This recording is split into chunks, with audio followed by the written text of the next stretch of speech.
Yo. Ooh, what's this? Hara. Wind strike. Interesting. Everything's. The wind knows me.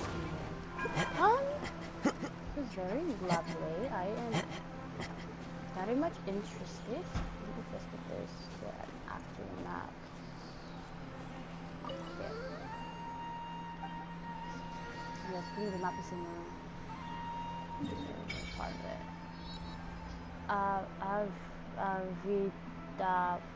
Avida Forest. Okay. Okay. Lit. Oh, it's like a Danger Traveler, right?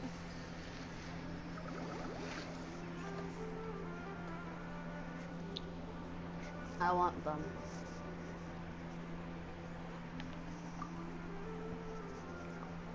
Babe, you gonna... No. You won't go.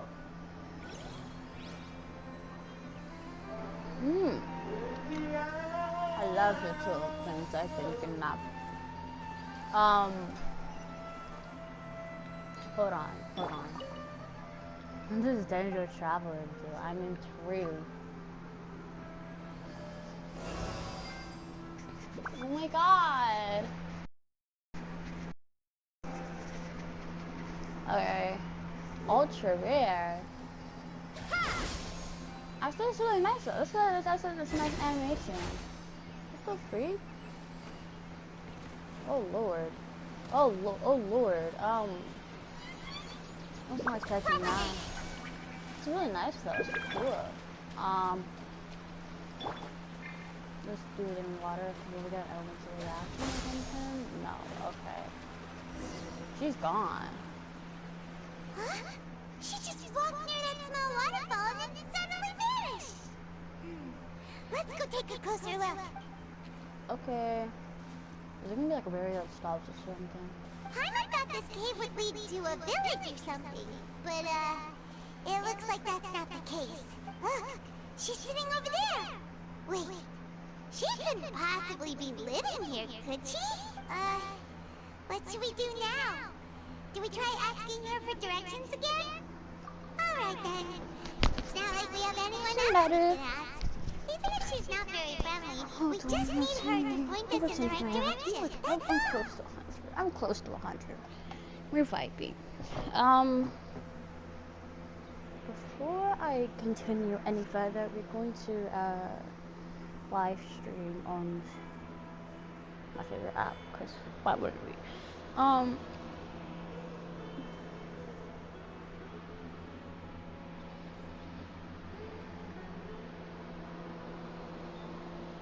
Let's see.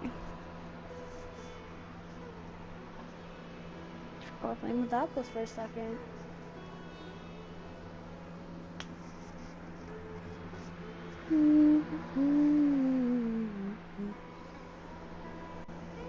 Alright, actually, let me do it on my phone for this. Because I haven't shared that advanced settings. Audio.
from that sensor over there.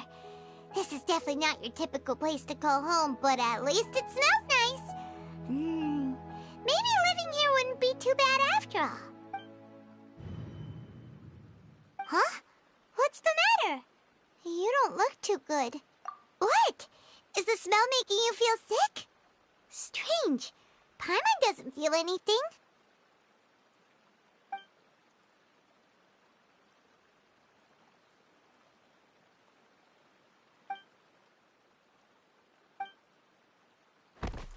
What's happening?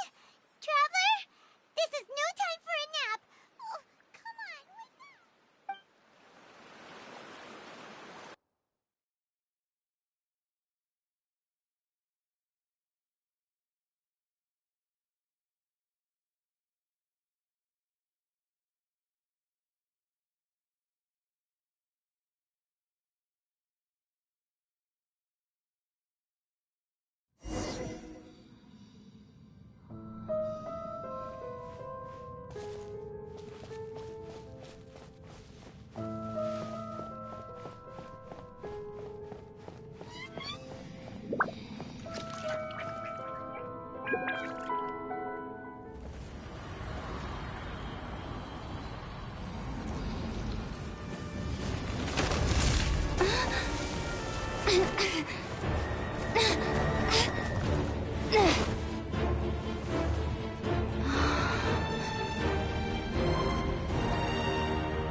The world will get me.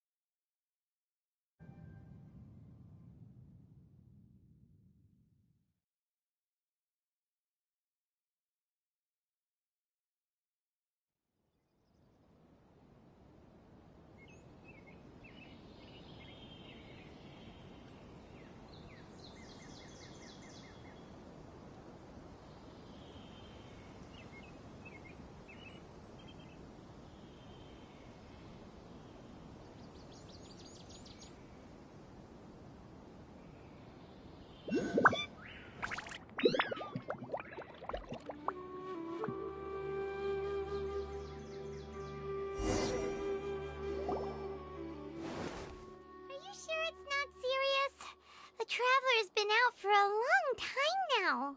Yes, you can relax. Believe me, Master is extremely knowledgeable. If he says that she's going to be alright, then there's absolutely nothing to worry about. Oh, are you awake now? Oh, thank goodness! Traveler, you're finally awake! Well, we're at... Good question. Where are we?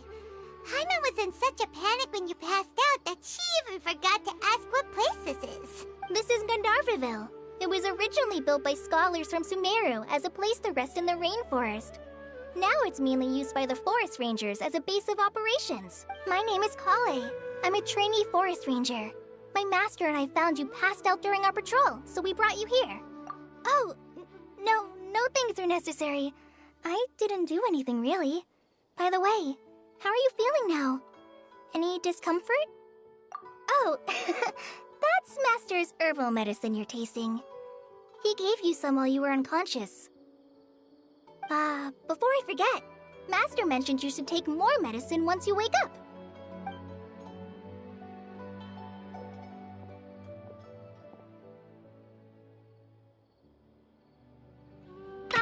Whoops! Kale, what's the matter? Were you trying to retrieve the medicine? As I've already told you, you must be careful with these. All right, I'll get it for you once I'm finished here. Sorry, Master. Now, The guide to Avidya Forest's edible fungi is clearly posted on our bulletin board.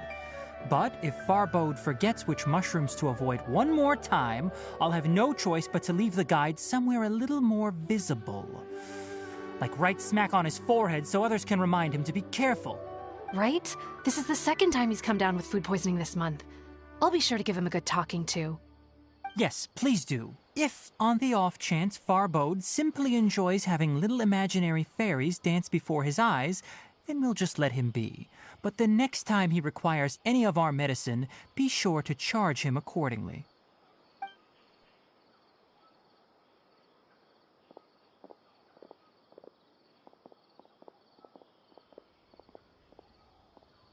So, how are you doing? Feeling better? Oh, this is my master, Forest Watcher Tighnari. He is chief officer over all the rangers here in Gandharvaville. I already informed Paimon about the reason you fell unconscious earlier. But now that you're awake, let me explain it for you as well. It is common practice for Sumeru scholars of certain darshans to dedicate themselves to training and meditation in isolated areas, particularly the nearby forests. While meditating, they use a certain incense known as Spirit Borneol to help calm their minds as they enter a state of deep rumination. In hopes of asking directions, you two followed a scholar named Hypatia into her cave. The incense you smelled inside was the Spirit Borneol I just mentioned.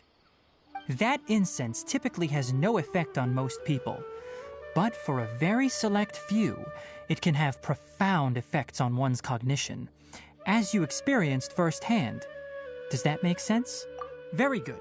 Now, answer me this. Did you feel anything after passing out? Say, any out-of-body experiences? Or did you see anything while unconscious?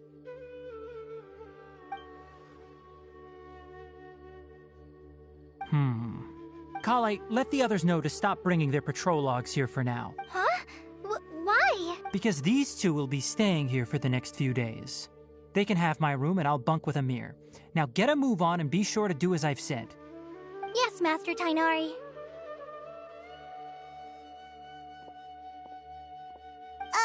Wait, hold on a second. Can you tell us what's going on?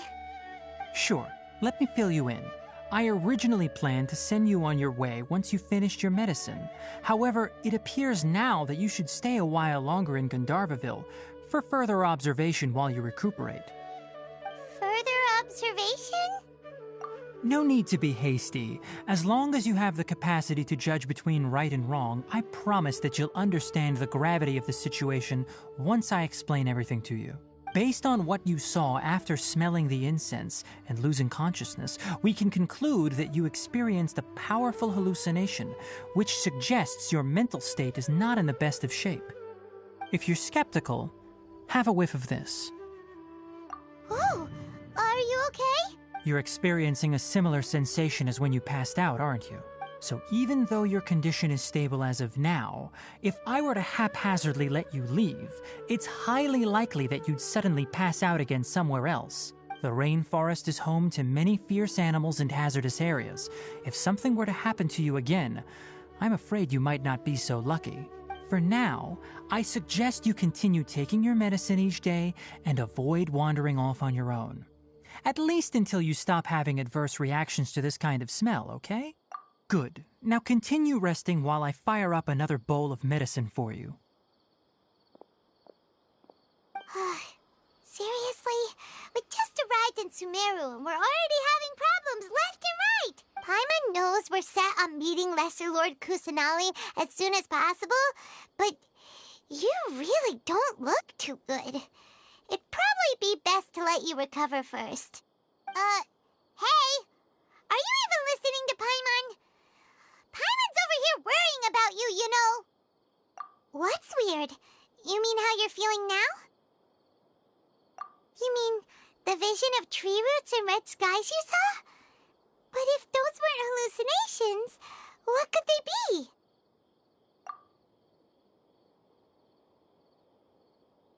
Well, considering how unique you are, Paimon trusts your judgment here. But why didn't you say anything about it to Tighnari? If If he misjudged your condition, then there's a chance you could get worse, right? Huh? You mean that Tighnari already knows that what you saw weren't hallucinations? But if that's the case, why would he try to hide that from us? Oh, Paimon gets it now. That explains why you were so quiet earlier. Well, that settles it then. We'll stay here to rest up and figure out what's going on with your hallucinations. But it seems like asking Tighnari might not be an option anymore. What do you think we should do? Good idea. Kale's pretty friendly. We can ask her tomorrow about what she knows regarding the Dendro Archon and customs in Sumeru.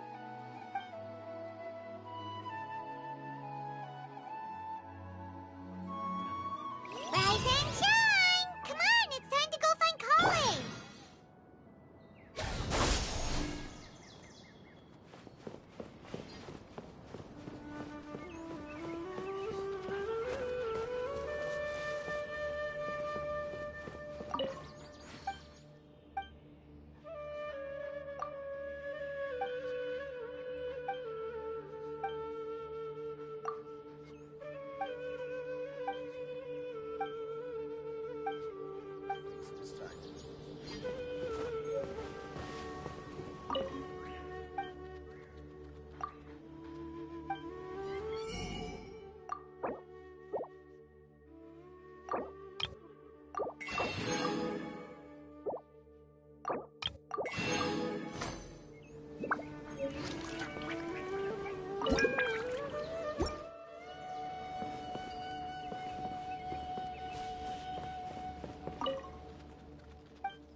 Yesterday, a total of 5 dusk birds flew by.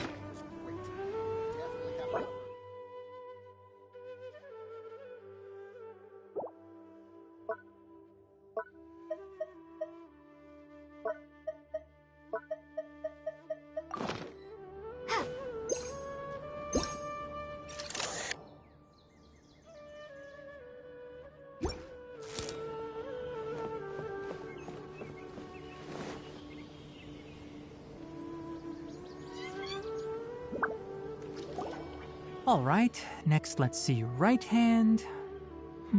Yes, not bad. But please remember that you still need to be careful. Understand? Yes, I will. Look, Kale, today's patrol will be a long one, so you won't be coming along this time. Besides, there's a chance we may encounter... well, you understand. But I have a vision too! Am I useless to everyone now? Don't talk like that, Kale. This is not something you need to be worrying about right now. Ah, there you are. Feeling any better? Yeah! Since we'll be staying here for now, we thought we might as well try lending a hand around here. Seems you're not the type to sit back and take it easy for a while, huh? In that case, perhaps Kale could take you two for a patrol south of Gandharvaville for the day. And if you're feeling up to it, you can be responsible for cleaning the Statue of the Seven. Tighnari, we're ready to head out. Roger, I'll be right there. All right, we'll be heading into the forest now. I'll leave any further details to Kale. Yes, you can count on me. So, Kale, what exactly are we going to be doing today? Tighnari mentioned cleaning the statue just now, but, that doesn't really sound like the job for a ranger. Well, a forest ranger's responsibilities can be pretty diverse. They handle a variety of tasks, like checking the condition of outlying roads, maintaining forest facilities, ensuring fire prevention standards are met, and providing assistance to travelers and locals.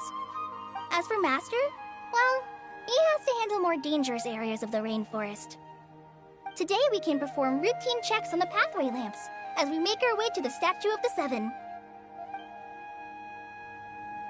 Paimon, Traveler, this way! You can leave the task of checking the lamps to me. In the meantime, you two can keep an eye out for anything unusual.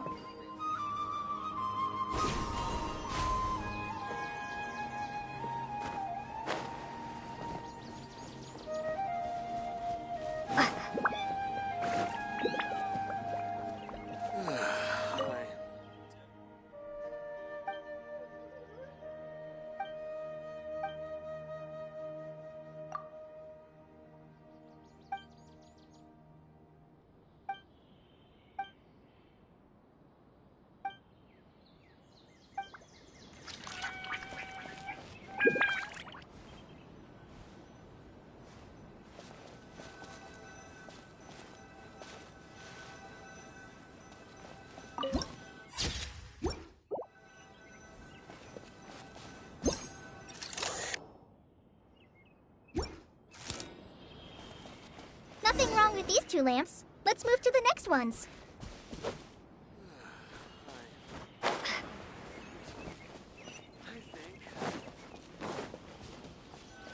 Oh, this lamp seems to be getting a little wobbly. Let me make a note of it. No problems with this lamp. Good.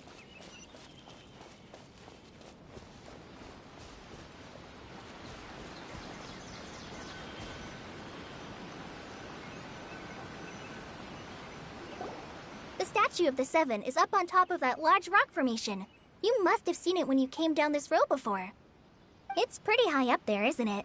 Don't worry. If you're afraid you can't make it up there, I'm sure Master wouldn't mind if you don't clean the statue.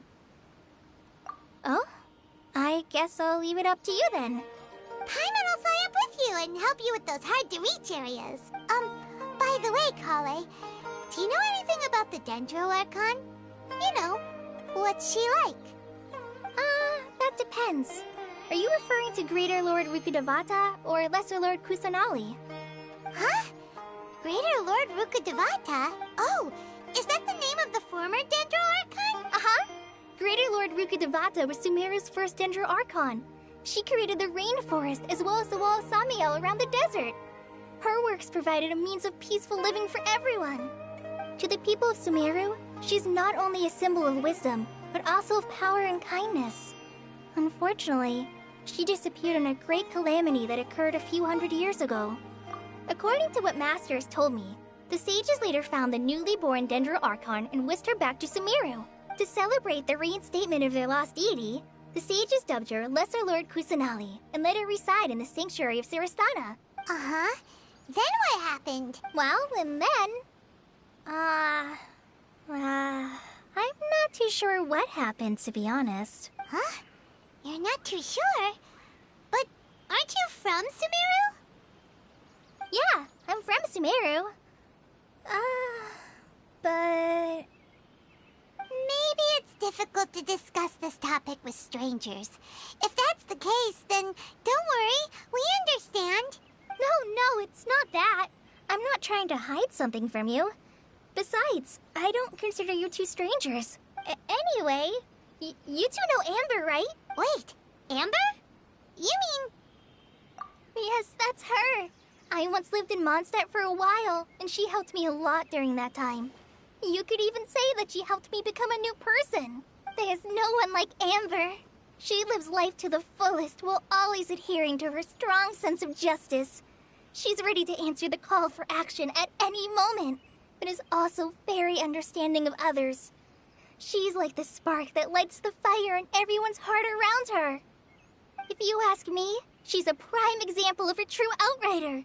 She's the first person anyone coming to Mondstadt will meet. You can't help but be enthralled by her charm and enthusiasm, causing you to fall in love with the lands of Mondstadt and... sorry. Paimon thought the work of Outriders was a little different from what you just described, but one thing's for sure, you really like Amber. Sorry. I was rambling on just now. It must have sounded kind of weird. It's alright, Kale. Knowing that you're a friend of Amber somehow makes Paimon suddenly feel a lot closer to you.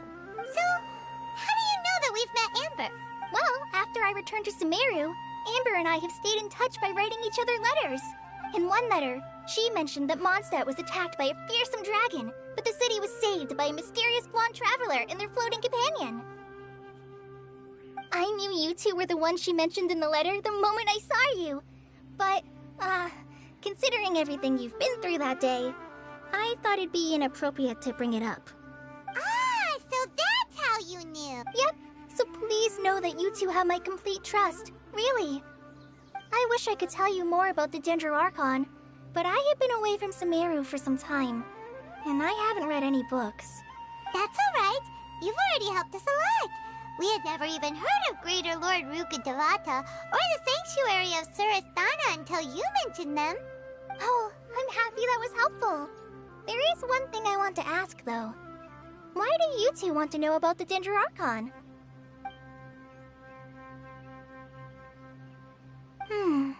So that's why you're here. Thank you for telling me your story. Don't mention it. We are friends after all, right? Alright, we have a statue to clean. You both have my thanks. While you two are up there cleaning, I'll go ahead and inspect the forest canopy. Let's meet back here shortly.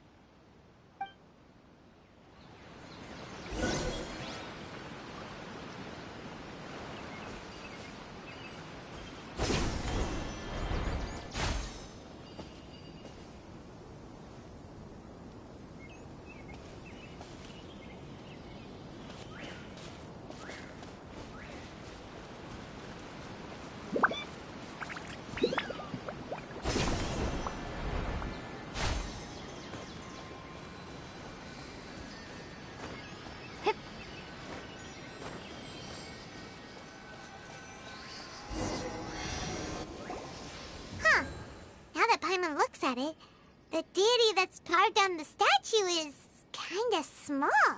Do you think she's supposed to be Greater Lord Rukkhadevata or Lesser Lord Kusanali? The name does seem to fit the statue somehow. Well, anyway, we'll have to figure that out later. Let's get started on cleaning the statue. Paimon will fly up and take care of the top, and you clean everything below.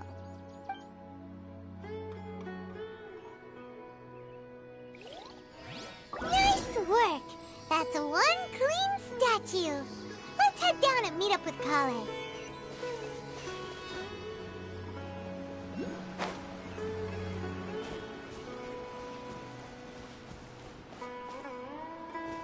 Once, there was a...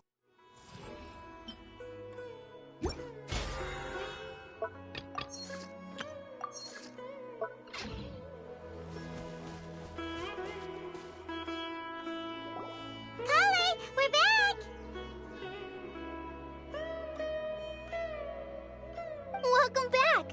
You must be tired after all that climbing. Let's take a little break. I brought some fruit and water for us. Yay! Food! What kind of goodies did you bring? Hey, don't be a party pooper. It's not like Kale is a stranger or anything. Besides, the best way to compliment a chef is to show passion for their food. Xiangling taught Paimon that. I prepared a nice portable dish that forest rangers like to eat called pita pockets. I hope you'll like them. Whoops! Ah, no! You dropped it on the ground! Not to worry. I wrapped a few layers of oiled paper around each pita. They should be fine. Oh, whew. Paimon nearly had a heart attack there. Those pitas are amazing! You're quite the cook, Kale. Thank goodness you wrapped them in paper. Paimon wouldn't have been able to sleep at night knowing something so tasty had been wasted. You really know how to compliment the chef, Paimon. Since you liked it so much, I'll be sure to give you a copy of the recipe sometime.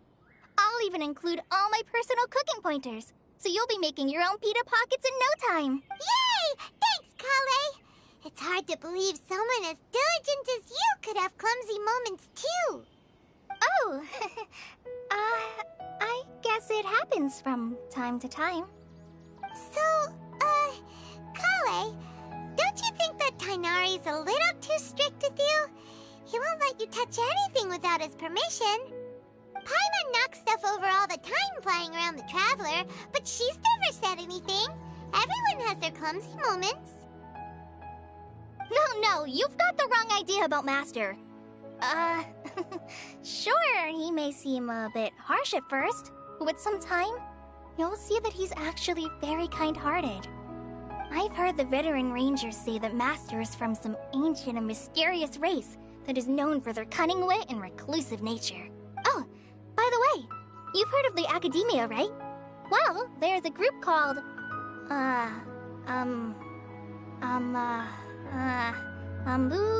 something?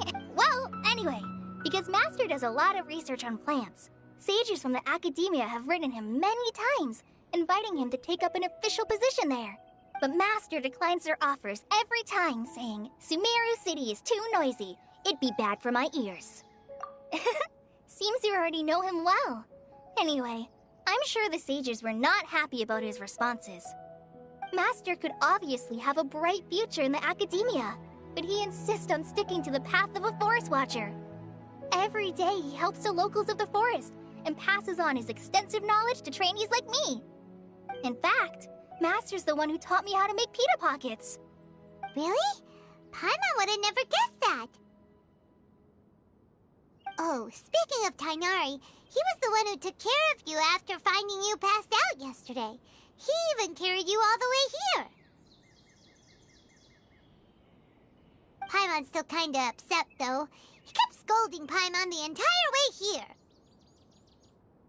Oh no, I'm sorry. Master might have been overreacting a little. But, it's mostly because Paimon wouldn't stop yelling, Why, oh why? Is she going to die? It probably started to get under Master's skin after a while. Hey! Don't laugh! Paimon was genuinely concerned about you. Hey! Now even Kale's starting to laugh. Ugh, that's it! Paimon won't forget this! It's time for some Paimonial wrath! No! Don't touch me!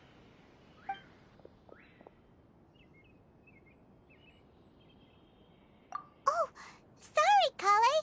Paimon didn't mean to scare you. No, I just... I didn't mean that. Kale, are you okay? What's the matter? No, I'm fine. I'm sorry. I must have startled you both reacting like that. Oh, well, it's getting late now.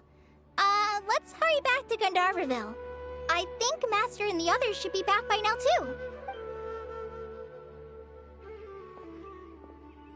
Huh? What was up with Kale just now? And why is she in such a hurry all of a sudden? Look, she's practically running back. Paimon can't even see her now.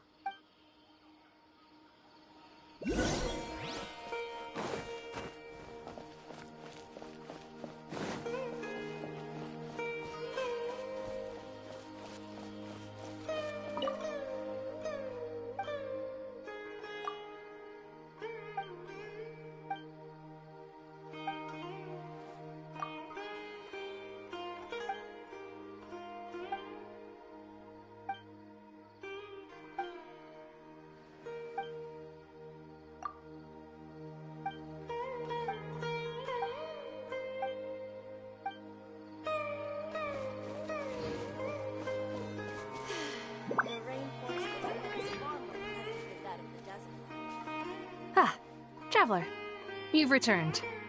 Yep, we're back. Have you seen Kale by any chance? Oh, Kale? Yes, I saw her go into her room just a moment ago. Oh, okay. Guess we'll just have to wait and talk to her tomorrow then. The rainforest climate is far more pleasant than that of the desert.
Paimon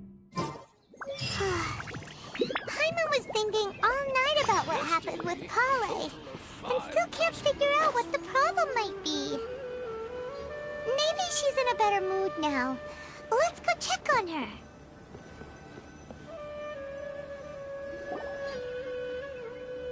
Ah, it's you two. I was just about to go look for you. Huh? Tighnari? What are you doing here? Where's Kale? I came to check on Kale's condition. To put it simply, she's not well. You mean she's sick? How could she be... Oh, wait a minute. Could it be because of what Paimon did yesterday? No need to worry. Something as small as you could never harm her. This sickness is something that Kale has been dealing with for some time. Kale has been more excited than usual since you two arrived. A little too much so, to be honest. She hasn't remembered to take care of herself. I suppose it's understandable, though. She hasn't been around anyone she considered a friend for some time now. It must have been refreshing for her to have you two here. So, Tighnari, what's really wrong with Kale? Let's take this conversation elsewhere. Kale just fell asleep after taking her medicine. She needs some peace and quiet.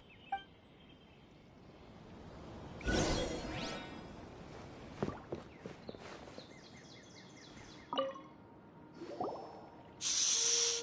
Kale's asleep. Let's come back once she's feeling better.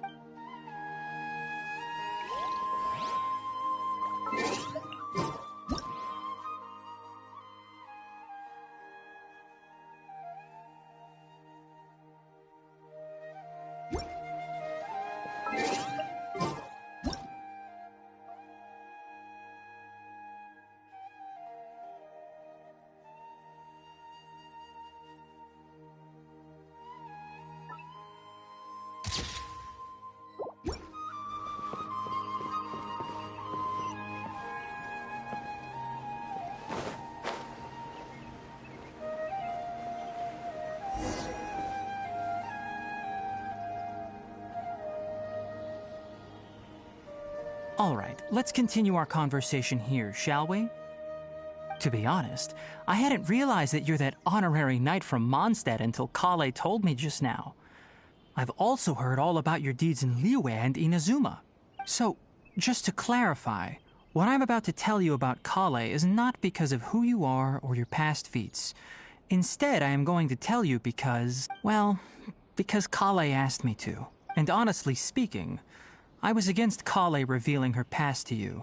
But she insisted, saying you two treated her with sincerity and as a friend. So now she wishes to reciprocate the gesture. So, Tighnari, what exactly is wrong with Kale? You said this is something she's been dealing with for some time. Just how serious is it? Right. Ever since she was a child, she's been afflicted with a disease called Elazar. Elazar? Yes. It's a disease unique to the lands of Sumeru. It is characterized by dark and hardened scales that form on the body. At first, the afflicted may only feel mild numbness on the affected area of the skin. However, as the disease progresses, one may begin feeling fatigued and even experience peripheral paresthesia. In its final stages, the disease strips a person of the ability to control their own body, and they effectively become completely immobile. That sounds terrifying. Wait, hold on. So when Kale seemed to be acting a little clumsy earlier, it was because... Correct. That would be the effects of Elazar, which is precisely why I do not want her carrying or holding anything, lest she ends up hurting herself. With appropriate treatment, the disease can be effectively controlled before it progresses to a more serious stage. However, there is unfortunately still no true cure for Elazar. Nevertheless, Kale's mother still hoped there was something out there. She handed Kale over to an organization known as the Fatui after one of their members lied and said they had a cure.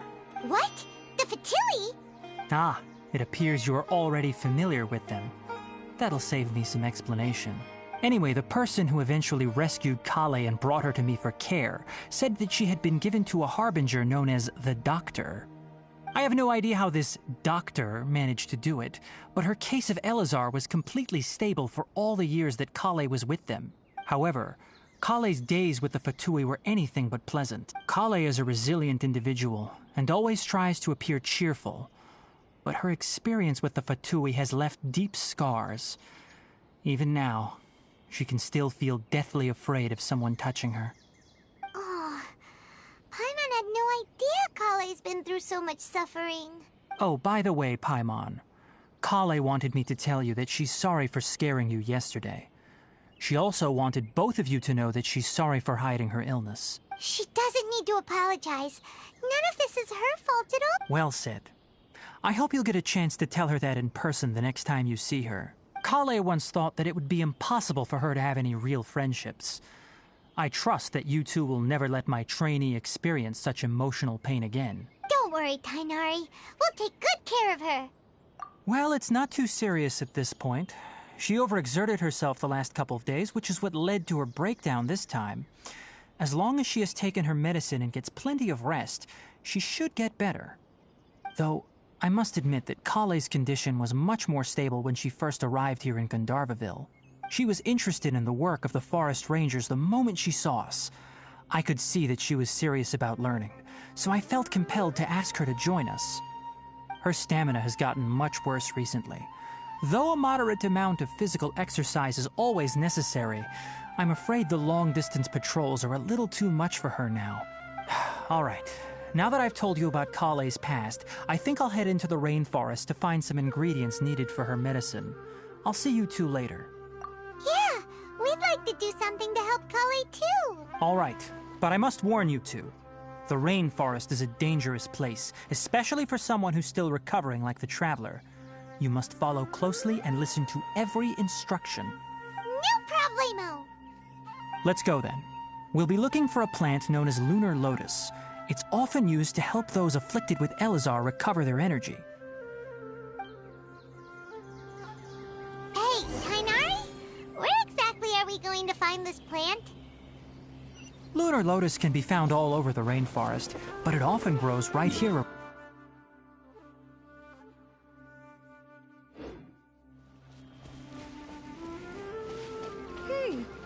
Given the name, it sounds like we should be looking for it in the water. You are correct. Lunar Lotus grows in the water. When fully matured, they look like giant blue flowers floating on the water's surface. Quite an attractive species, if you ask me.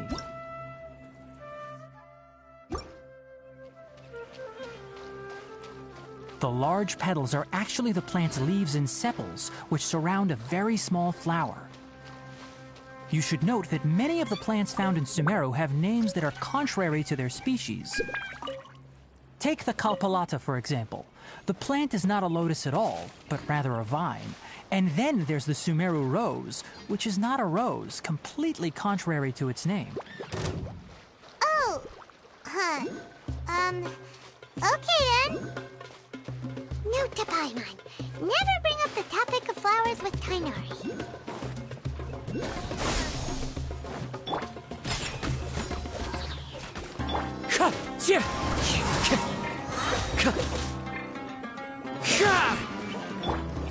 Propagate!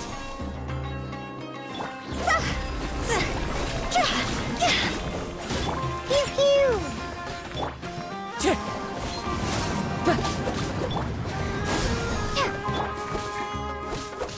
Wind Strider!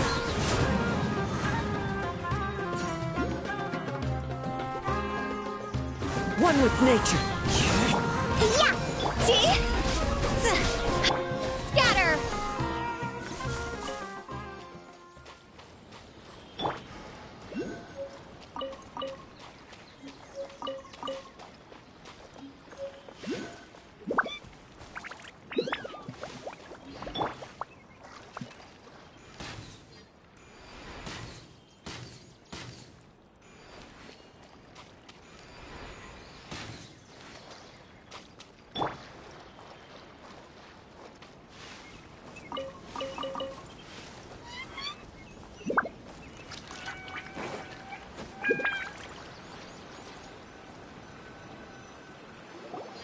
There should be lunar lotuses growing somewhere in this area. Let's split up and begin searching. If you could manage to gather 4 of them, that would be sufficient. We'll rendezvous here once you've gathered the needed amount.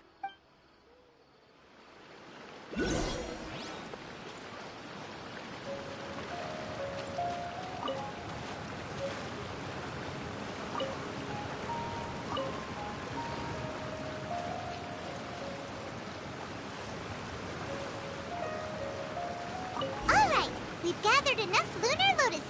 Let's head back to meet Tainari.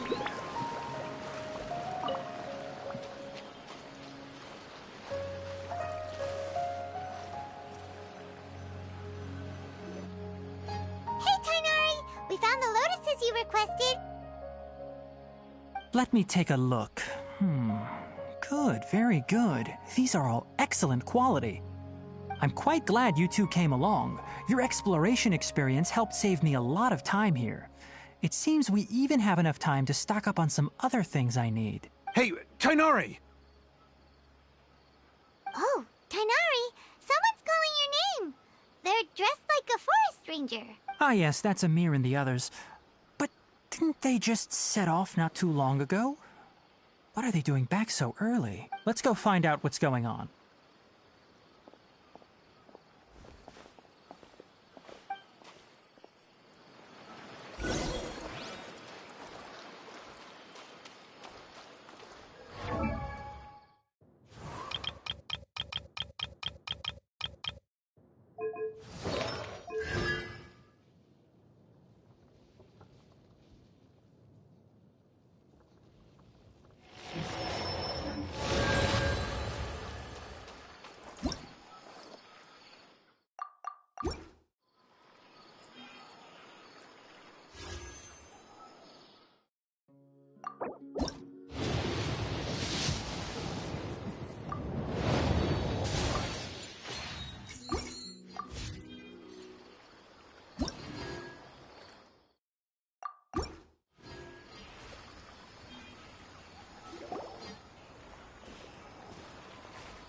Tainari, thank goodness we found you here. We were just about to head back and find you at Gandharvaville.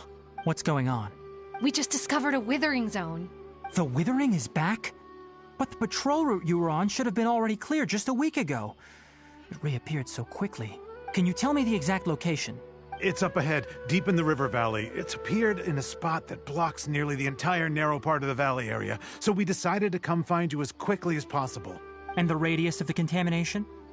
Sorry, I couldn't get a clear enough view to tell. No one in our patrol team had a vision, and it appeared to still be spreading.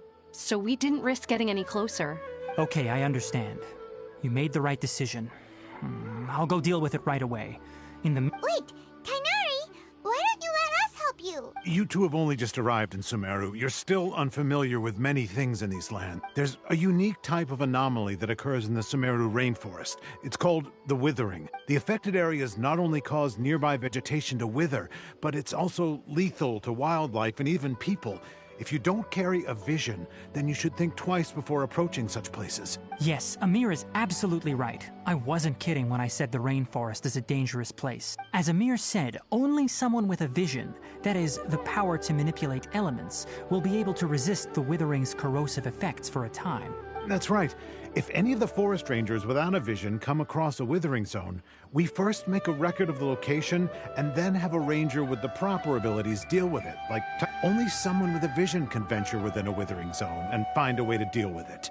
But you don't seem to carry a vision. Don't worry, she may not have a vision, but she's a real pro at using the power of the elements. It seems the rumors about you are true. In that case, all right, you two may accompany me. We typically only teach visitors how to identify the Withering as they're about to leave Gandharvaville. We'll make an exception today and show you what it looks like up close.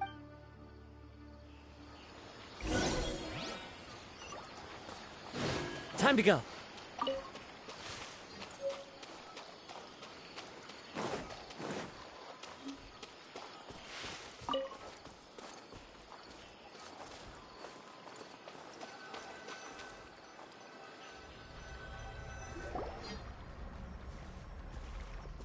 Stop. Don't move any further. Look there in the distance. Huh? Where? Those plants have withered. That whole area is kinda gloomy. Even the air looks like it's filled with ash. Oh, Paimon doesn't like the look of this. That is the Withering. All right, Traveler. We're going to have to enter that Withering zone. Once inside, we'll need to look for what we call tumors of the Withering. If we eliminate those, then the area will be saved. Thank you, but I must warn you. Don't push yourself. This is your first time handling this sort of thing, after all. Even with elemental powers, once you step inside the Withering Zone, you may experience extreme discomfort. If at any point it becomes too much, return outside the zone and take a breather. It could become a matter of life and death. You ready then? Let's go.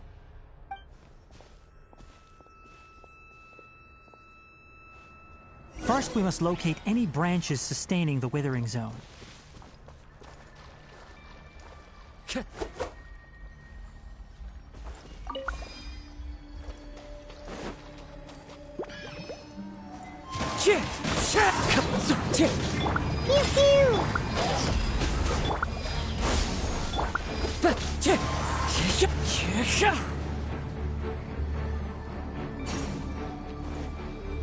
Wind Strider!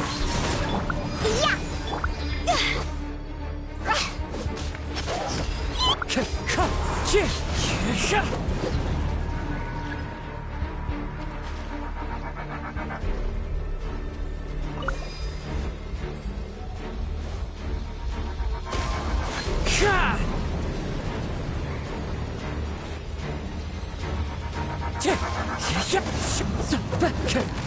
On the rocks! Ha!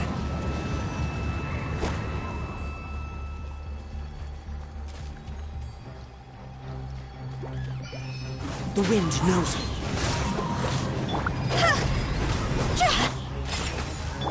Scatter! Wind Strider! Yeah!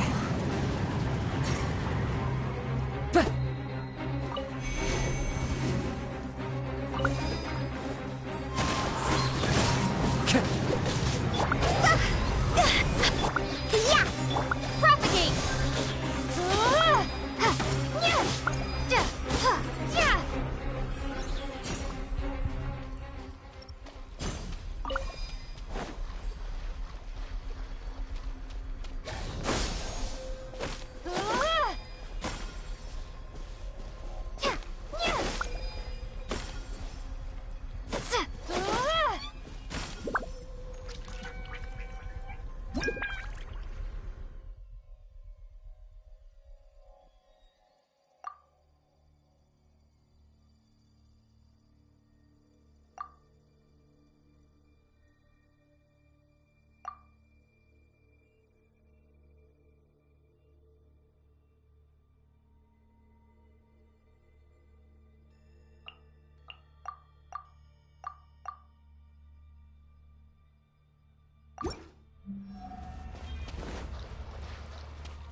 Great work.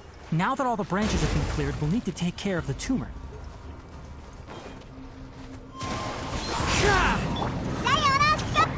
Cross over! Spring forth! Ha! Fallen leaves, adorn my night! Now, destroy the tumors of the Withering!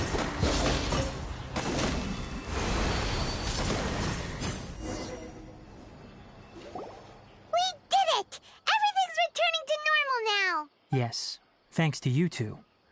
We were able to quickly restore this area back to normal. Tighnari? You make it sound like we did well, but why does Paimon have the feeling you're worried about something? It's that obvious, huh? Alright, it's like this. Recently, the rate at which the Withering Zone appears has been increasing. Even though we were able to quickly clear that Withering Zone, it won't be long before another one appears. If that simply meant more work for me, then that wouldn't be an issue. But it's far more severe than that. The Withering is leaving lasting effects on the rainforest itself. For instance, even though we cleared out the Withering Zone, many of the plants that were affected will not recover. This presents a crisis for the ecosystem itself. Many plants in the rainforest are already in decline, directly impacting the wildlife that depends on those plants. And most disturbingly, as the appearances of Withering Zones have started to increase, Kale's case of Elazar has also become more serious. Huh? But why is that? I'm still not sure of the exact reason. However, I've received word from acquaintances at the academia that similar cases are being reported for patients with other conditions. No, none that we know of.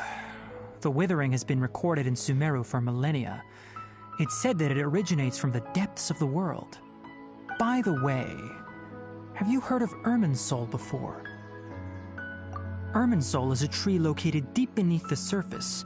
Although it isn't like any tree we know in a biological sense, you can basically think of it as a large tree that grows downwards rather than upwards.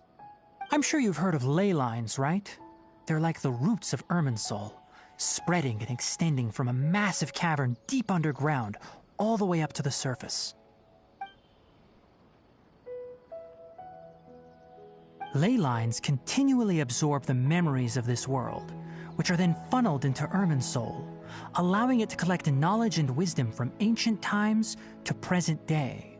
The Dendro Archon is known as the God of Wisdom because her consciousness is directly connected to it. It is also said that the Dendro Archon's power is a manifestation of Irminsul. And as for the Withering, its emergence is related to a disease that's affecting it. That's right. My ancestors learned of this from Greater Lord Rukkhadevata's familiars a long time ago.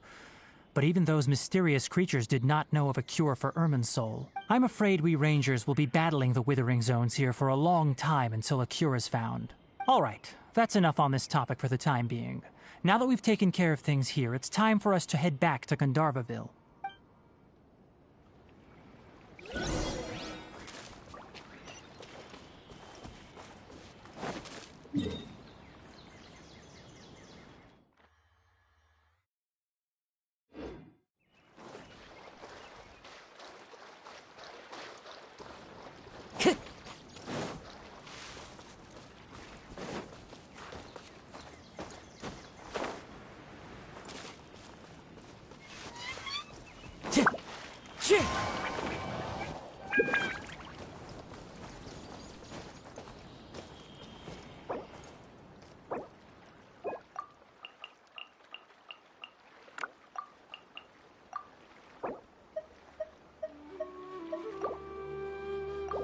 Time to go.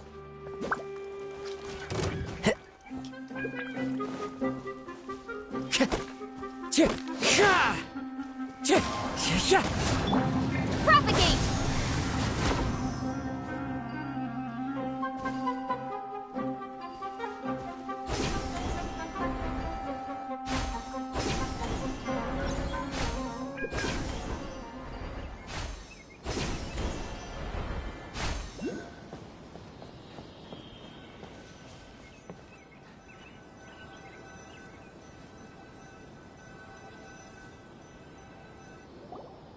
Oh, Tighnari, you all made it back.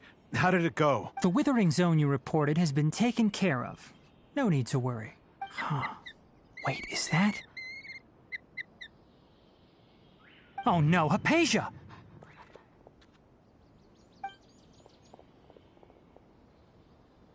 Huh? What's wrong, Tighnari? This Duskbird is Hypatia's designated courier for urgent news.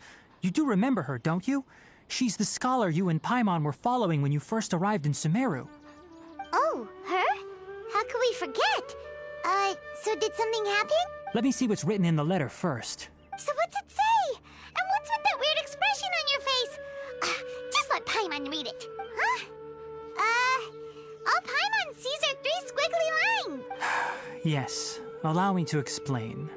After we brought you from Hypatia's cave to Gandharvaville, Hypatia resumed her meditation. She must have just finished. It's been nearly 3 days since she's had anything to eat, and it appears she's forgotten to prepare some rations. This letter is her asking us for help. We need to go. What? You mean she's been sitting there for 3 days? Hey, wait, how did you know all that from just a few lines on the paper? Well, obviously because this has happened before. Last time she drew 5 lines, and by the time we found her... Well, I'd prefer not to remember that. Needless to say, Hypatia's been through worse, but we should still get to her as quickly as possible. I've got some emergency rations set aside for times like these. Paimon, Traveler, could you two bring these to her? Wait, you want us to bring her the rations?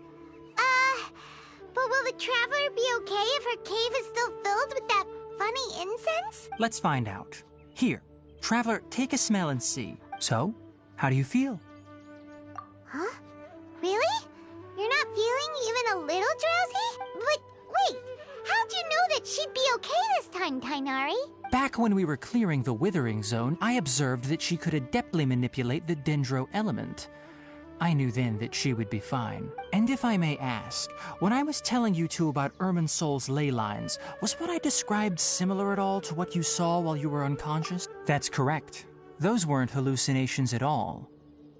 Though I don't intend to apologize for deceiving you. Because what you saw is of significant importance. Not just for the nation of Sumeru, but the entire world of Teyvat. My forefathers were shown much favor by Greater Lord Rukkhadevata. We took an oath to protect this nation together with her. Now that that duty has fallen to me, it was part of my responsibilities to ascertain whether you could be entrusted with the fate of Sumeru. Now, after seeing you in action with my own eyes, you have earned my confidence, and I no longer feel the need to hide any secrets from you. When you passed out, your consciousness had connected directly with Irminsul. What you witnessed were actually real memories contained within Irminsul itself. I could try to tell you more, but it would be better if you went to ask Hypatia instead. Her focus on meditation and use of Spirit Borneol are aimed at establishing a connection with Irminsul, just as you did. That sounds nice and all, but will she really help us? Seriously, she completely ignored us the last time we tried talking to her. That was because when you ran into her, she was in a special phase of her training. During that time, she must avoid communicating with others. Please, wait here for a moment.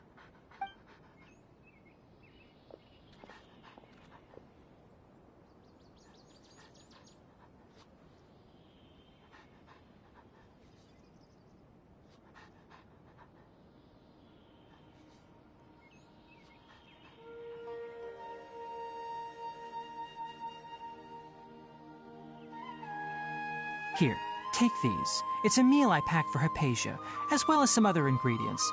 I'm sure it'll come in handy. Also, here's a letter that I would like you to give to her. Just show it to her and she'll answer any questions you may have. No, I should be the one thanking you.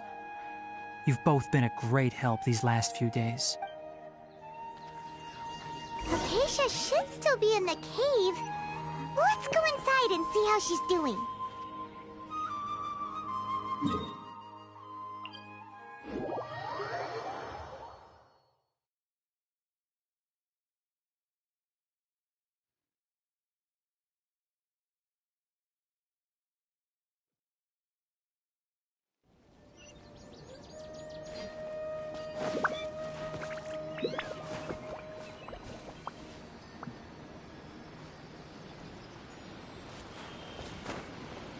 Hypatia should still be in the cave. Let's go inside and see how she's doing.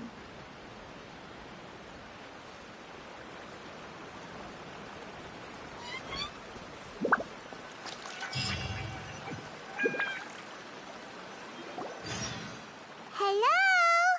Hypatia? Hey, there's nobody here. Maybe she went out to look for some food. Let's try looking around the area.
Are you alright? So hungry. There's no way we can get her to eat in her current condition. Let's try finding some water. Huh? Wait. Why does it look super foggy outside all of a sudden? Anyway, let's go look around.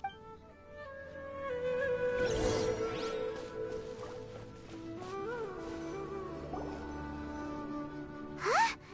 How'd things out here end up looking like this? What happened? And where are we? Really? Oh, maybe you're right. Let's go investigate the area.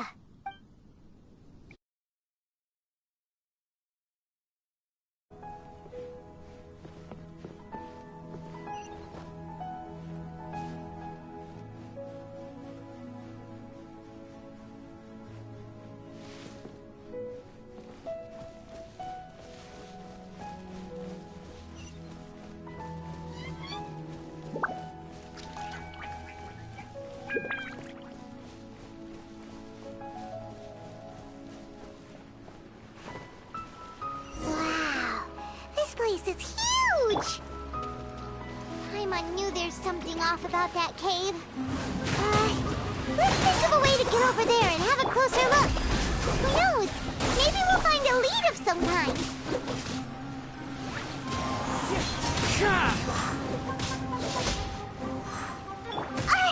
Pew pew! Propagate! Wind strata!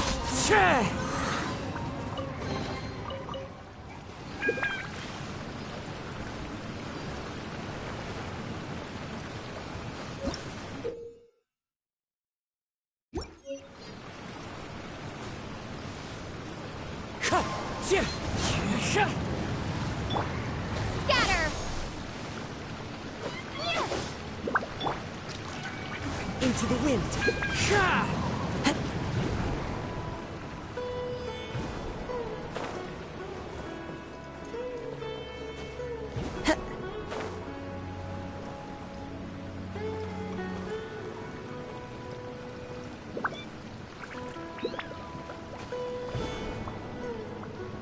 Follow the wind.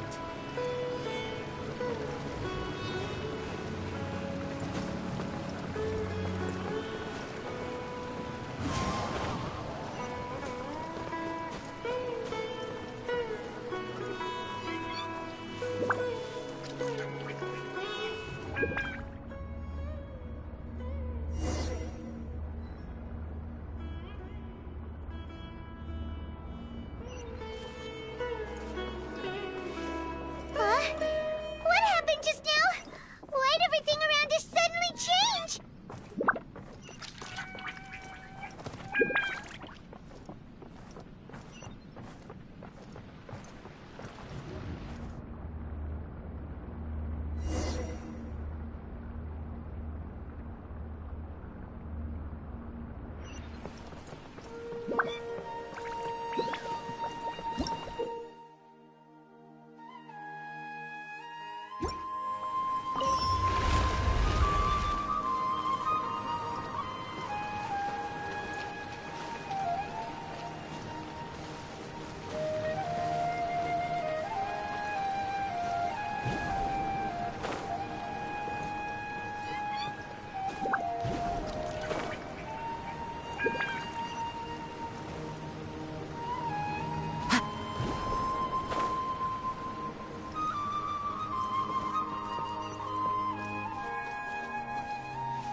One with nature. I'm a rock.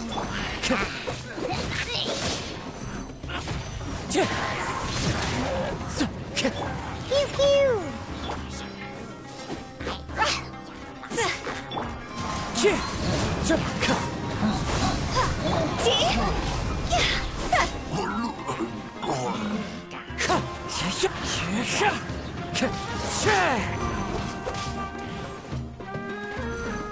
wind knows me.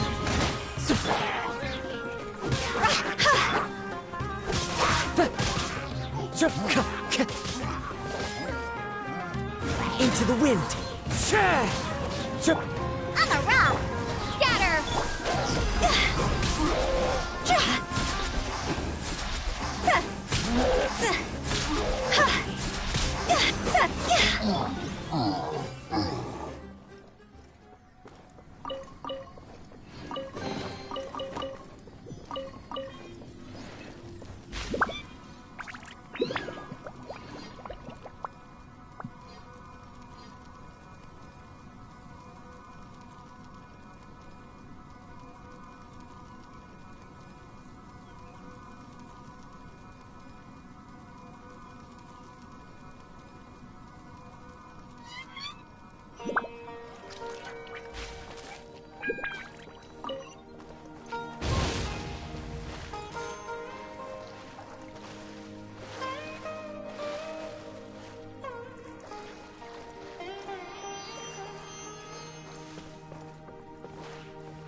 One with nature.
Follow the wind.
Follow the wind.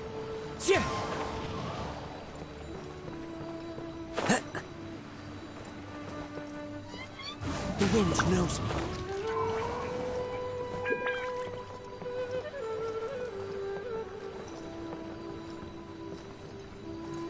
Into the wind.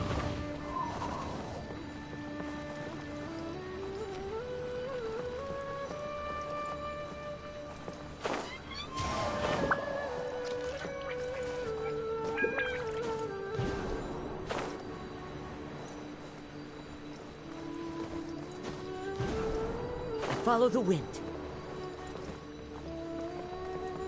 One with nature.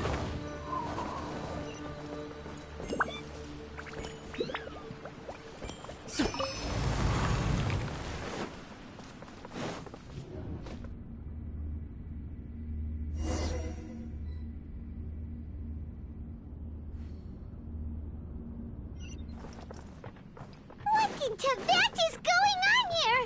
This place is getting weirder by the minute. Hey, what's the matter? You don't look so good.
Well.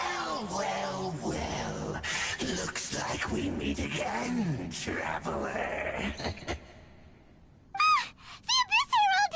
What are you planning to do in this strange place? Plotting. You needn't worry about such things. They don't concern you.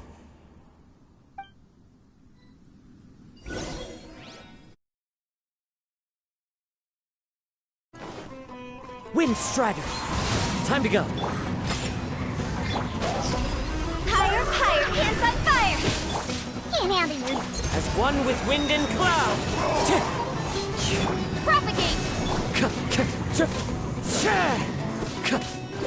Wind Strider! Yeah!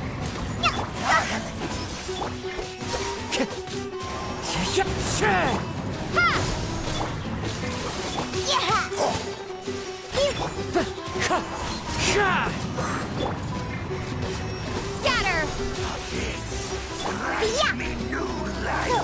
Wind Strider! Where'd that come from? I will perish. Huh?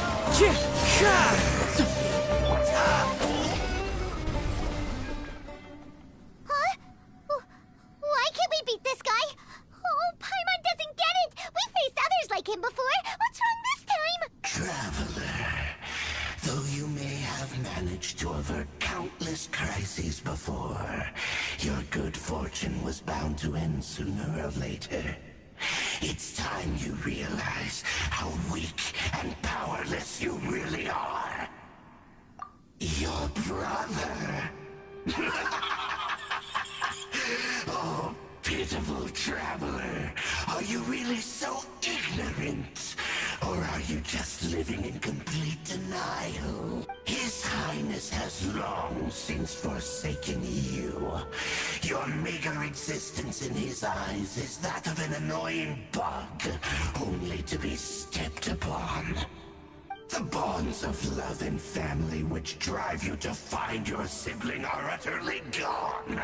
Your journey is meaningless. But don't you fret now. Today will be your last. Now die!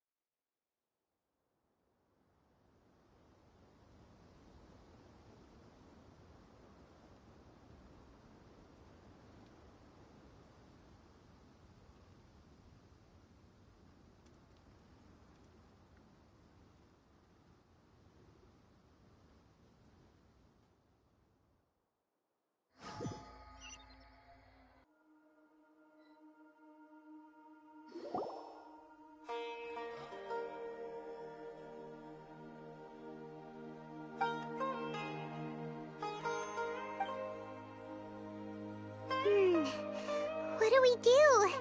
We haven't seen Hypatia anywhere out here. Oh, there she is! Quick, let's see how she's doing. So sweet. Well, the good news is that she's still conscious. Hey, why'd you drop her food on the floor like that? Oh, guess that makes sense. She does look kind of rough at the moment. Anyways, we can talk about this later. We better make sure she's alright first.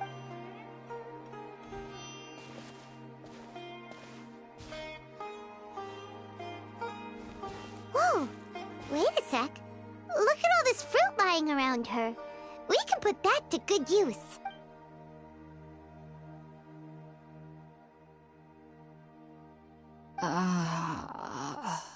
Who is there? Tighnari, is that you?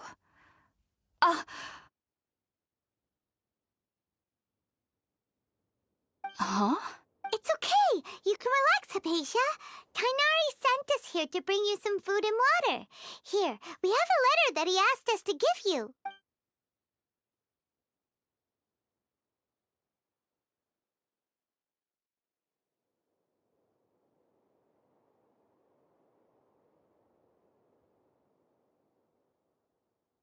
I see. So, you're friends of Tighnari. I apologize for all the trouble I've caused you. I'm grateful that you came so quickly to save me. You even brought all this fruit. Well, actually, we didn't bring the fruit. It was already here when we arrived. We were kind of wondering about that, actually. When we found you here, there was all this fruit lying around and even some juice dripping from your lips.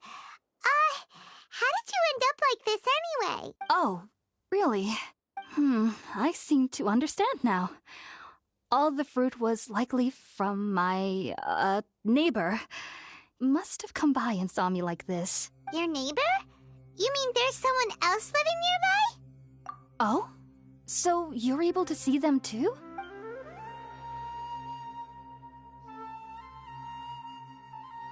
Wait, hold on a second, Traveler. You say that before we arrived, you saw some mysterious creature and suddenly had a strange dream? Isn't that a little too crazy to believe? No, I actually do believe what the Traveler is saying.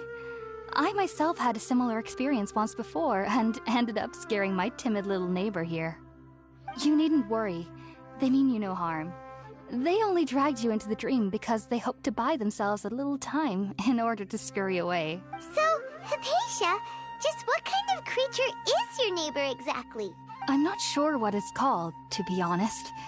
But I do know that they have some sort of deeper connection with the Dendro Archon. I know this because the first time I saw them was also the exact day my consciousness was able to form a connection with Irminsul.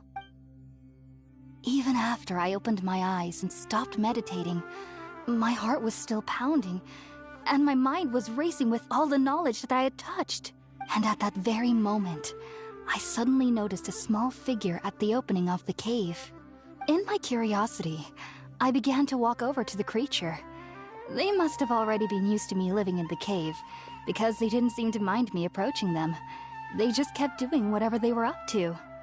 It wasn't until I crouched down next to them that they suddenly realized that I could Oh! And then? And then I had a dream. By the time I came to, they were nowhere to be seen. I was convinced they'd never show up again. But sure enough, I saw them nearby a few days later. And they weren't alone. I feel like they aren't as afraid of me as the first time I approached them. But I never would have expected them to save me. Yes, no doubt about that. By the way, Tighnari mentioned in his letter that you had questions for me regarding Irminsul. Sorry about that. Sounds like just drinking juice still isn't quite enough for my stomach. Well, if somebody hadn't dropped the food earlier... Anyway, looks like we'll need to prepare something ourselves. Besides, Paimon's getting hungry too. Let's eat first and talk about Irminsul later. All right, we're up, Traveler. Today's menu will feature sweet madame and a radish veggie soup. You'll love them, Hypatia. They're our specialties after all. Sounds good. I've never tried any dishes from other nations before. I certainly look forward to it.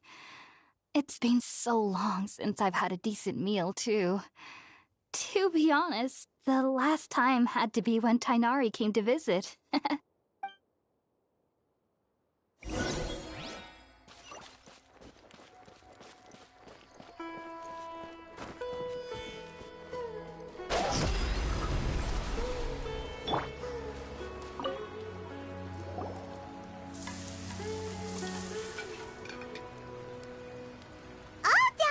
Let's use the empty box that Tighnari gave us since we already washed it. Oh, it smells amazing.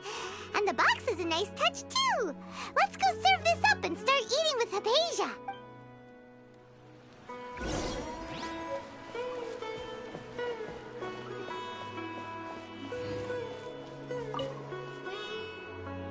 Are you already finished cooking? Smells delectable. I'm truly thankful whenever I can enjoy a proper meal like this. Cooking really isn't my forte.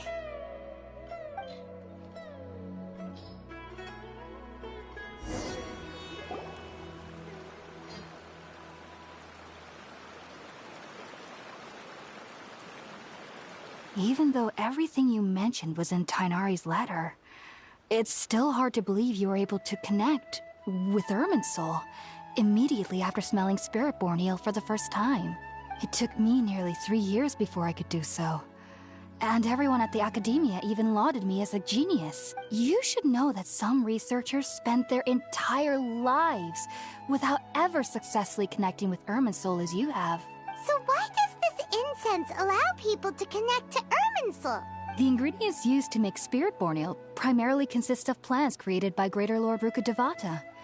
These special ingredients are conducive to heightening our senses to the Dendro Archon's power. Since the root of the Dendro Archon's power lies within Irminsul, we can occasionally tap into her powers to peer into the depths of the earth. Naturally, anyone who can establish a connection with Irminsul in their first ever attempt must be a person of great understanding. Makes sense. But Paimon's got a question. Why was she sensitive to the smell of those plants for such a long time? That was primarily due to her body's unique constitution. Stimulated by the incense, she could perceive the Dendro Archon's power and experience the sensory overload, hence the adverse reactions. Taking in any scent similar to the ingredients of Spiritborn Ale would cause adverse effects. Not to worry, though. It appears you've already fully recovered. Technically, your body should still be sensitive to the powers of the Dendro Archon, but unless you're using intentional meditation techniques, the scent of Spiritborn Ale should no longer trigger such reactions. Whew. Well, that's a relief. I must admit, I am quite envious of your abilities. Even if it meant suffering from pounding headaches for the rest of my life, I'd consider it worthwhile so long as I could connect with Irminsul at will. Whoa! You're really serious about this whole thing, aren't you? I am a researcher, after all. As a member of the Ritaoist Darshan at the Academia, my main area of research is the stars and their connection to the fate of living beings. But there is still so much we don't know, especially regarding the mysteries that lie in the starry skies. Which is why I must turn to the all-knowing Irminsul for answers. If only my perception wasn't so limited. Unfortunately, I cannot guarantee that my every attempt to attune with Irminsul will be successful, or that doing so will leave my consciousness intact. I am currently in the stage of training known as Satyavada life. Many researchers in Sumeru have lost their minds while seeking to attune with Irminsul during this stage. Sages have said that Irminsul contains divine knowledge, and touching such knowledge without the proper preparations and abilities will only lead to one's mind caving in on itself. That's why we meditate alone. We need to ensure that our minds will be calm while minimizing the possibility of involving anyone else. Whoa! So knowledge from Irminsul can be super dangerous. Aren't you afraid of the risks, Hypatia? Of course I do. Especially during nights that are pitch black with no moonlight, and dead silent without even the sound of insects. However, I've been feeling better as of late. I don't get as scared anymore knowing that I have a little neighbor living nearby. I believe that being able to see them is a sort of blessing from the Dendro Archon. But what's strangest of all is that they're clearly an envoy of the God of Wisdom herself. And they have the curious power to make people dream. What's so strange about that? It doesn't sound so out of place for a divine being, does it? Well, it's strange because nearly nobody in Sumeru can ever dream. Oh, is that true? Yes, well, to an extent. Only children can dream in Sumeru. Adults, however, never do. The sages say that wisdom implies rationality, but that which occurs in dreams is often neither rational nor logical. Yes, if one struggles with anxieties, those emotions could influence their dreams. The fact that the people of Sumeru do not have dreams is seen as a blessing by the sages. They believe that Greater Lord Rukkhadevata, the god of wisdom, is keeping us away from the foolish delusions you encounter in your sleep. I was born into a family of scholars in Sumeru City. Ever since I was a child, my parents would always tell me that I'll know I've grown up once I stop dreaming. I studied hard, enrolled as a student in the academia, and went on to become a researcher. Sure enough, I never dreamed again. But then, on the day I scared the little Aranara, I suddenly saw a dream again. It was incredible. Though I don't exactly remember what I saw, I clearly recall the feeling. I suddenly felt like I was a child again. Back then, I was foolish and ignorant as any youth would be, but I was free of fear. Maybe dreaming isn't as bad as we've made it out to be. Just be sure not to speak of this if you travel to Sumeru City. They'll look at you as if you've lost your mind. So, do you have any thoughts about the things she saw when she connected with Irminsul? Sorry. I'm afraid I don't have any answers as of now. All I can say is that what you saw is a memory contained within Irminsul itself. World forget me. What could that possibly mean? If only I could ascend past Satyavada life and begin Paripurna life. I might have some more answers for you. If you two are ever in the area again, please be sure to come and see me. There's no need to be thanking me. You two are my saviors. Besides, I'm already looking forward to tasting some more of your cooking.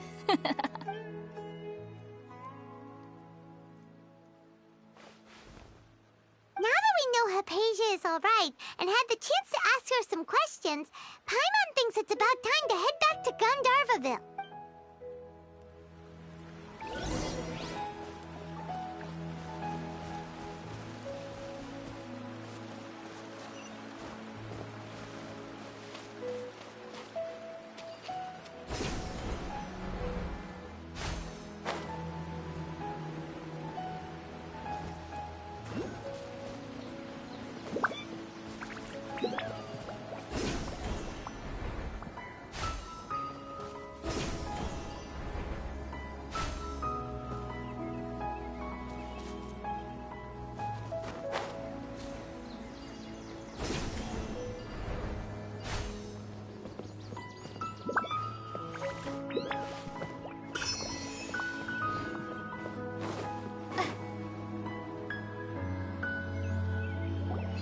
Think about it, Tighnari. Refusing to join is tantamount to burying your head in the sand. I understand that you're a forest watcher, and that it's your duty to combat the effects of withering zones. But isn't it evident that such work is not a lasting solution to the problem? As Sage Kage clearly stated, your presence and guidance in Sumeru City is pivotal in finding a cure for Irminsul. How could you possibly refuse? Keep your emotions in check, Ghulam. Let's at least listen to Tighnari's reason for declining. We're here to invite him to the Academia, not to cause a scene. Sage Kage, I am truly honored that you came here in person, but I'm afraid I must still decline your invitation. I am merely a forest watcher. How could the great minds of the Haravatat have any need of someone like me? Well, it turns out that your refusal letter had some implications on your master's reputation. He is a renowned sage of the Immorta, after all. So now I've come here in his stead. I see. Huh. And I figured that given his temper, he would come here and berate me personally. Tighnari, your master is an integral part of this effort, and now he requires your assistance. And what exactly does my master need of me, Sage Kage? You'll know, once you've arrived in Sumeru City, that is. And how long will I be required to stay? There's no definite answer as of now. Do you mean to tell me that despite coming all the way here to Gandharvaville, you still can't answer the questions I laid out in the letter to my master? If that's the case, then I'm afraid I cannot give you a definite answer either. Tighnari, but you... So be it. Come, Gulam, we're leaving.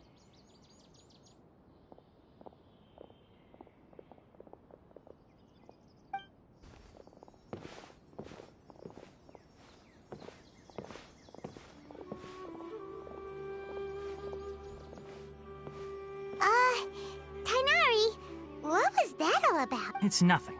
Some people from the academia wanted me to go to Sumeru City to assist them with a project, but I had to refuse on account of all my responsibilities here. But all that can wait. How did things go with Hypatia? It was quite the eventful trip, but the main thing is that she's safe and sound. She answered a bunch of questions for us, too. Very good. Now that the traveler has made a full recovery, there shouldn't be any reason for you to tarry here longer. I assume you will be heading to Sumeru City, correct? That's right! We want to meet Lesser Lord Kusanali and ask her for advice. Do you have any idea on how we can find her? Sorry. I'm afraid I don't have any advice for you there. Well, do you at least know anyone we can try asking in Sumeru City? Let me think. My trips to Sumeru City have been fairly short, and most of my acquaintances are researchers. How about this? I'll write you a letter of introduction that you can give to a researcher I know. He's from the Amurta Darshan and is adept at gathering information. Asking him might prove worthwhile. Also, when you enter Sumeru City, you'll probably end up receiving something like this item here. I'm not sure if it will ever come in handy for you, but maybe you can give it a try. Oh? What is it? It's called an Akasha Terminal. It's a tool produced by the Academia that utilizes the legacy of Greater Lord Rukkhadevata. Some say that this very item is the basis of Sumeru's reputation as the City of Wisdom. Needless to say, this device and its usage fall under the Academia's expertise. So I'll leave it to them to show you how to use it. Great! Next up, Sumeru City! But wait, before that, that's right! Tighnari, we have something important to say to Kale before we leave. Is she doing better now? Yes, she's doing much better. After being confined to her bed all this time, I thought a little walk would do her some good. Last I saw her, she was taking the path towards the North Crossing. She knew you two would be leaving soon, so she must have wanted to see you off. Thanks, Tighnari. All right, let's go! Farewell, and good luck to you both.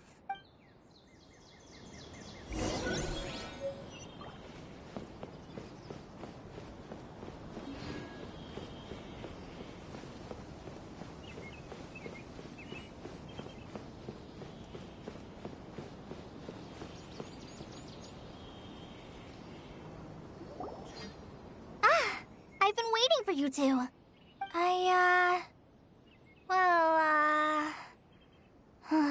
Never mind. I guess I should just wish you two a safe and successful journey. Thanks for waiting here just to see us off, Kale. We're headed to Sumeru City. Don't worry about me. I can take care of myself. My condition won't be getting in the way of my duties. I want to be a forest ranger after all. It's up to me and the others to protect the rainforest here. And, I'm sorry. I should have told you both about my condition when we first met. I just wanted you two to treat me as a normal friend, not some girl that needs your sympathy. But I guess now I understand that the most important thing is for friends to be genuine with one another. There's no need to apologize, Kale. We should be thanking you for trusting us enough to be your friends and sharing your past with us. We're probably still gonna worry about your condition, but that's because we're friends and we care about you. Thank you. That means a lot. Before you leave, I have something for you. Oh? What is it? It's my recipe for pita pockets. I told you that I'd give you a copy, remember? My handwriting is a little, messy, so please don't laugh. Yay! Thanks, Kale. Now we can eat those scrumptious little pitas whenever and wherever we like. I hope that whenever you eat them, you'll both remember your time here in Gandharvaville. Well then, I, trainee Forest Ranger Kale, bid you both farewell. Please visit Gandharvaville again. The Rangers will always be ready to assist you here.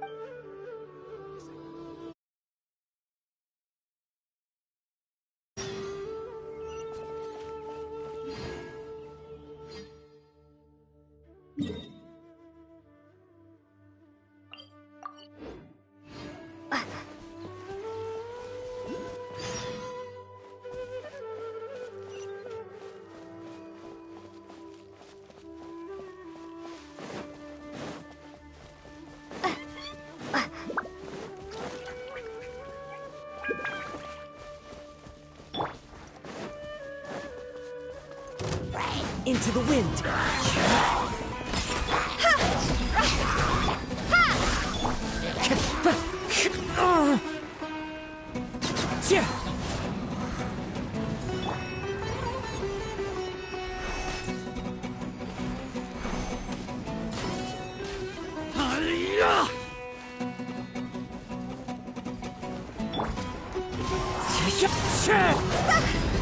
Rock's over! I'm a rock! Fallen leaves, adorn my night!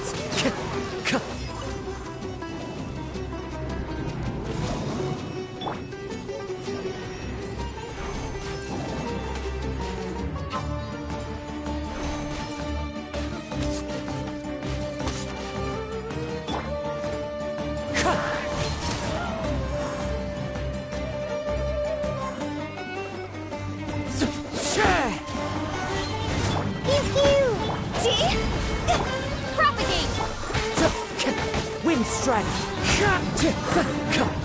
Yeah!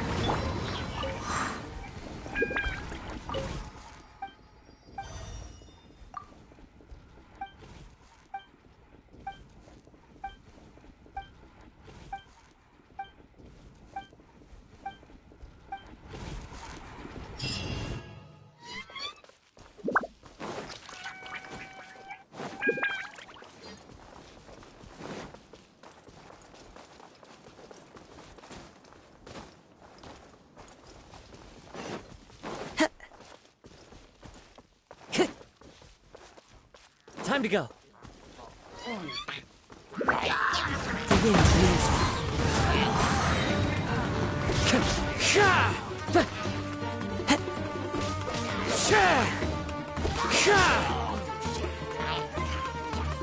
One with nature.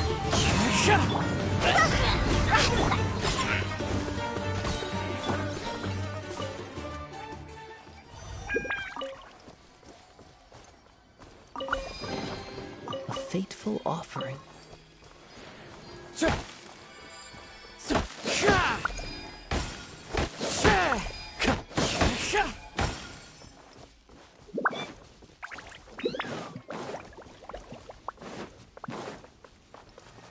Into the wind.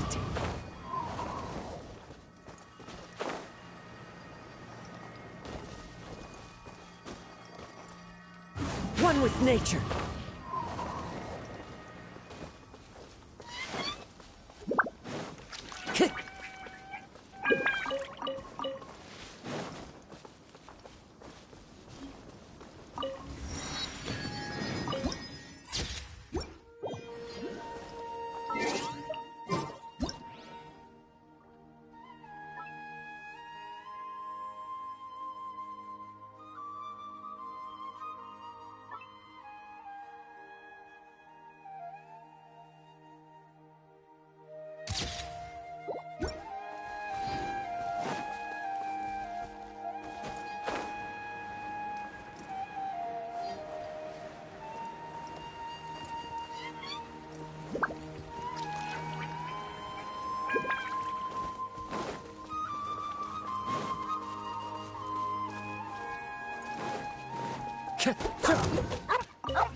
Oh, did you see that? When those people entered the city, something on their heads lit up. One moment, please, you two. It appears this is your first time visiting Sumeru City. Oh, yeah, that's right. But how did you know that? Because there's currently no information on either of you in the Akasha. But no need to worry, that won't prevent you from entering the city. In fact, the Academia conveniently provides each traveler to Sumeru City with a device. Perhaps you too have heard of the Akasha before. It's our beloved Greater Lord Rukkhadevata's lasting legacy, a treasure trove of collected knowledge. After centuries of tireless research on the Akasha, the Academia created one of its most ingenious inventions, the Akasha Terminal. As long as you are within Sumeru's borders, you may use an Akasha terminal to connect directly to the Akasha and access any knowledge you need. I should mention that due to technical limitations, the operation of Akasha terminals will be much smoother and more effective in large cities such as Sumeru City and Port Ormos. Oh, so this is the thing that Tighnari was telling us about. It sounds pretty amazing. You two are quite fortunate. Until recently, it was standard practice to only issue Akasha terminals to outlanders who spent an extended amount of time in Sumeru. However, this policy was recently changed. Here are your It kinda looks like a leaf. To activate it, simply hold it in your hand and say the following phrase. Oh! Since this little doodad lets you access knowledge, maybe we can use it to find a way to meet Lesser Lord Kusanali. Let's give it a try. Ahem. May the mighty god bless us with their voice of wisdom.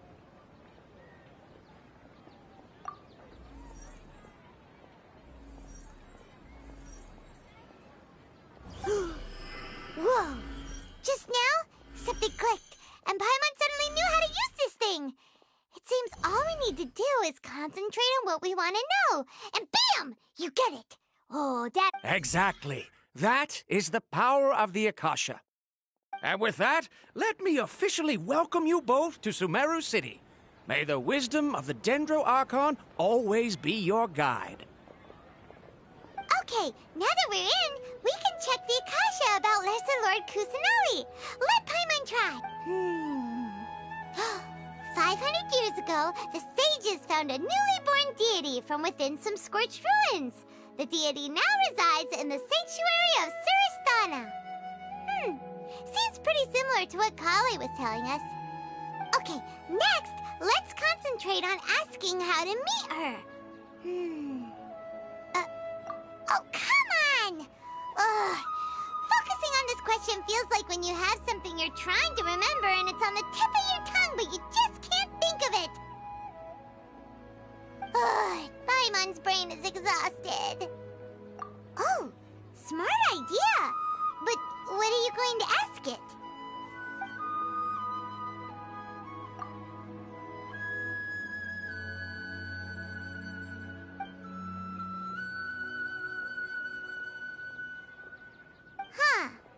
Could it be because we're Outlanders and we've only just arrived in Sumeru? You know, maybe we're not qualified to receive an answer to this sort of question or something.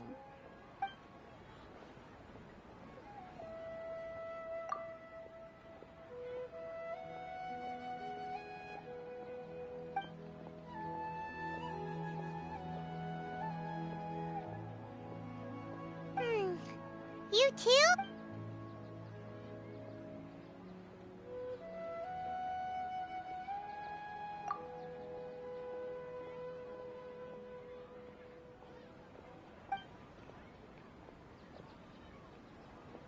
Uh-oh.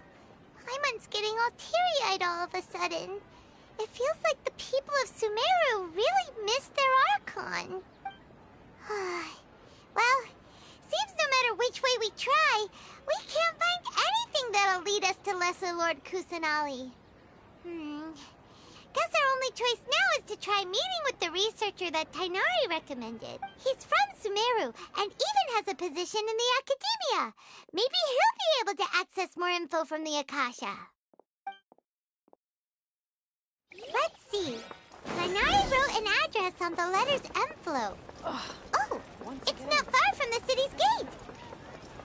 Let's head over and have a look. Hopefully he's at home.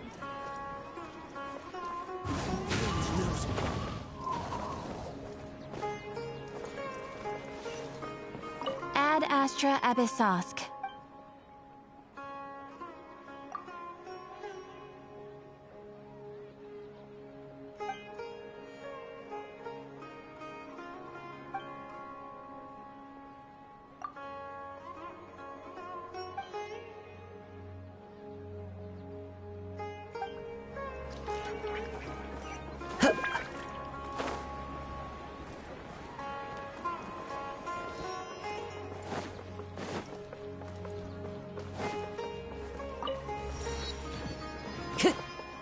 Time to go.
Still not used to a quiet life.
To make it as a small business, you have to...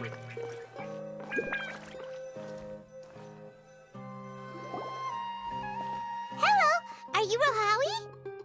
Yes, that's me. Can I help you? Great! You see, Kainari sent us here and... What? Please, there's no need to say anything, really. Sure, I admit that the article I published last month wasn't my best work, and maybe the data didn't produce the most convincing results, but... Here! This is a letter from Tainari! Oh, let me see... Ah! Ooh, what a relief.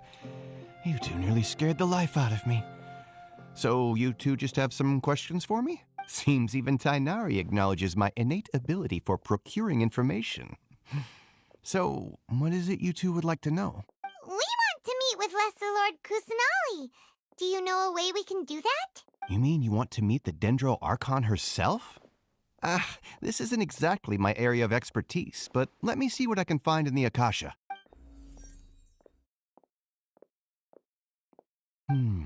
Sorry, the Akasha didn't respond to my query. What? You too? But what about your abilities for getting information and all that? Paimon was sure you'd be able to access more info than we did. Well, as I said, this isn't my area of expertise. I am but a lowly researcher, so the Akasha doesn't see a need for me to know more about the Dendro Archon. All I know is that ever since Lesser Lord Kusanali returned to Sumeru, she's never left the Sanctuary of Sorasthana or made a public appearance. Huh. Didn't expect her to be such a mysterious figure. The Dendro Archon is somewhat of a recluse. Perhaps she just doesn't want to entertain visitors, which would explain the lack of information in the Akasha. But then what can we do? No need to worry just yet. I'm only hypothesizing here. You could certainly try asking around and see if anyone else has ideas. And besides, you two should consider the bright side of things. Not being able to see Lesser Lord Kusanali may not be a bad thing. In this world, there will always be information you cannot obtain from the Akasha and things you can never accomplish. Knowing when to yield is a form of wisdom. Take me, for example. It's a miracle if my brain cells can spit out one paper every 3 years. But Tighnari? That guy can publish 3 papers in just a single year. Okay. Thanks for your advice. Don't mention it.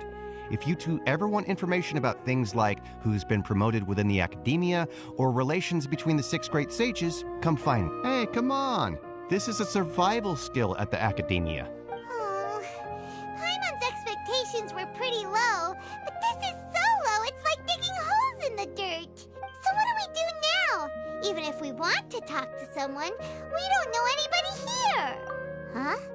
Like who? Oh, you're right! Catherine! The Adventurers Guild has its own intel network. Let's hurry and find her.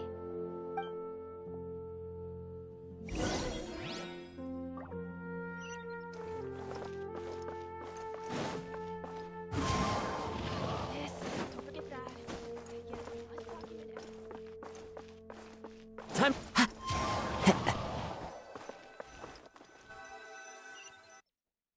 Ad Astra Abyssosk. Hello, Traveler and Paimon. Catherine, we need your help with something. Understood. The Adventurers Guild is always ready to serve you. With what do you require assistance? We want to meet with Lesser Lord Kusanali. Do you know a way we can do that? You two wish to meet with Sumeru's Archon. Understood. Please wait.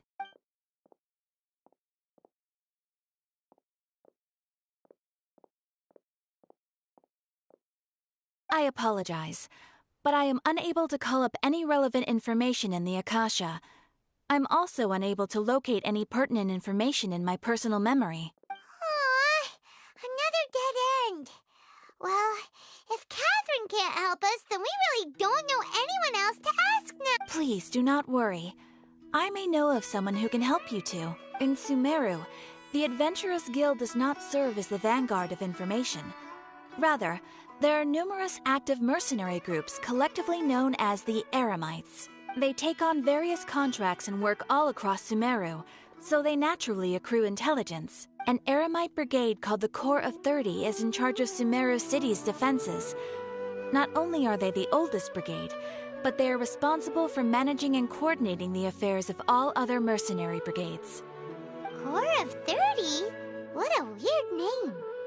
Supposedly, they are named as such because their ranks numbered 30 at their inception. Asfand, an advisor with the Corps of 30, maintains good relations with the Adventurers Guild. Though he's already retired, he and his words carry great weight within mercenary circles. If you'd like to get in contact with him, you can find him at the Corps of 30's headquarters, the Citadel of Rexar. You're welcome. I wish you two the best of luck. We look forward to your exploits in Sumeru. All right, off to the Citadel of Rexar we go!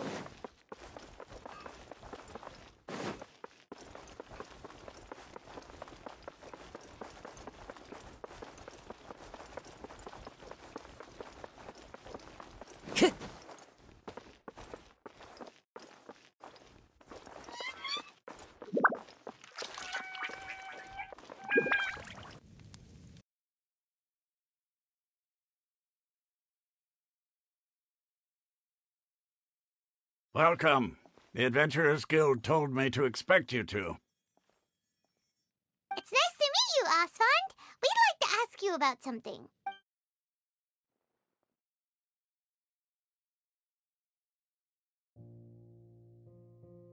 I see. So, Catherine's the one who sent you this way. Ha! It's true that the Eremites network is vast, but even I can't help you meet the Dendro Archon. Wait, seriously? That's it? Afraid so. The Eremites aren't terribly religious, so we don't know much about divinities. As far as the Akasha goes, we can access even less than you. We originally came from the desert. The gods there died off long ago. Since those days, we've used our own two hands to carve out a living. We don't beg gods for their aid. It isn't just us, though.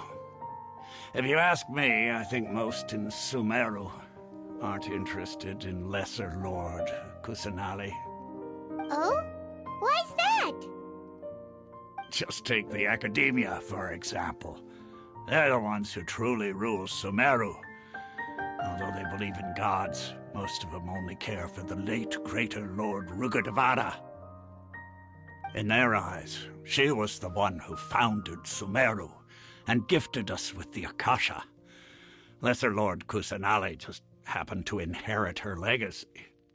Because of the Academia's influence, most citizens are more... Not to mention that Really? Aw. After hearing all of that, Paimon sort of feels bad for Lesser Lord Kusanali. Ha! But who knows? We're all just guessing when it comes down to it.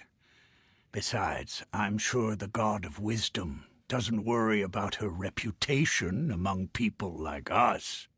All right. Well, thanks for the info, Osfond. No problem. Always happy to help out the Adventurers Guild.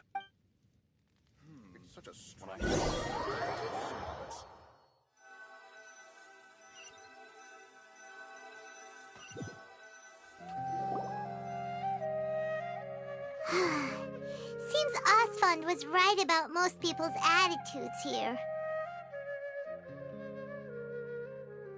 Not only are they not interested in the Dendro Archon, they even say stuff like, if the Akasha doesn't think I should know, then I don't need to know about it.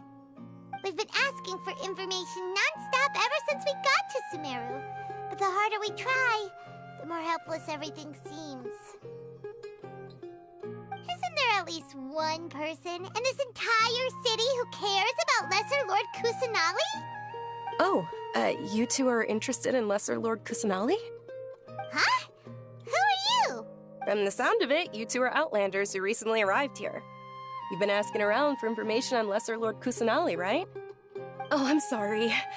I forgot to introduce myself. I'm Dunyarzad, one of Lesser Lord Kusanali's faithful followers. Whoa, really? Then do you know how we can meet with her? I'm afraid I can't help you with that. But your conversation earlier did happen to remind me of a legend about the Dendro Archon. Sure. It goes like this. Long, long ago, there was a man who heard a prophecy. It predicted that a great calamity was about to befall him. Panicked by what he heard, the man sought out the Dendro Archon in hopes that she would bless him with the wisdom to help him escape his predicament. The man journeyed across deserts and through rainforests and experienced tribulations of every kind. However, he still couldn't find any trace of the Dendro Archon. In despair, he thought, alas, the Archon has abandoned me. He then had no choice but to sorrowfully resign to his fate. Okay, and then what happened? And then, the calamity came. But to his own surprise, the man felt somehow emboldened by the trials of his journey. By relying on his own strength, he managed to overcome the adversity. At that moment, a bird perched upon his shoulder. This bird was, in fact, an avatar of the Dendro Archon. She said, "O Archon Seeker, do you now understand? She and her wisdom have long been found by you. Along your journey, we were in every flower and blade of grass. every ray of sparkling sun, and every breath of dancing wind. So long as you continue to think and ponder, we'll be wherever you go. Yeah, thanks for the story! Paimon feels all warm and fuzzy inside after that. In a way. It seems like this story is also one of the Dendro Archon's avatars. Dunyarzad, since you worship Lesser Lord Kusanali, can you tell us anything else about her? Of course. So did you two know that, I'm terribly sorry, but it seems something's come up now. Let's chat another day.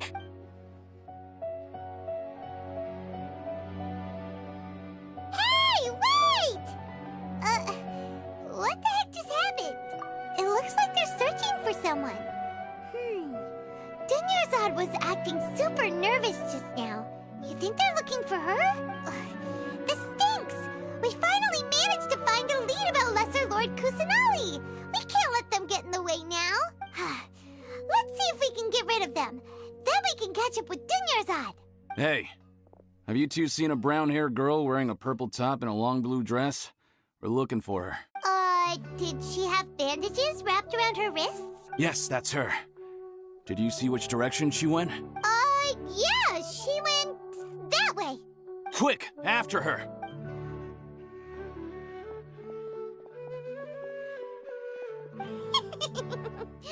That should keep him busy for a while. Let's hurry and find Dunyarzad.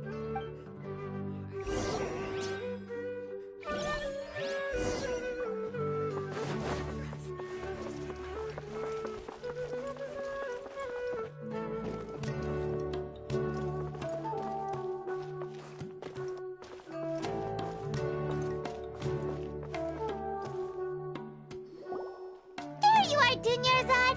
We thought you might have been long gone by now. Oh, it's you two. Oh, you startled me there. You can relax now.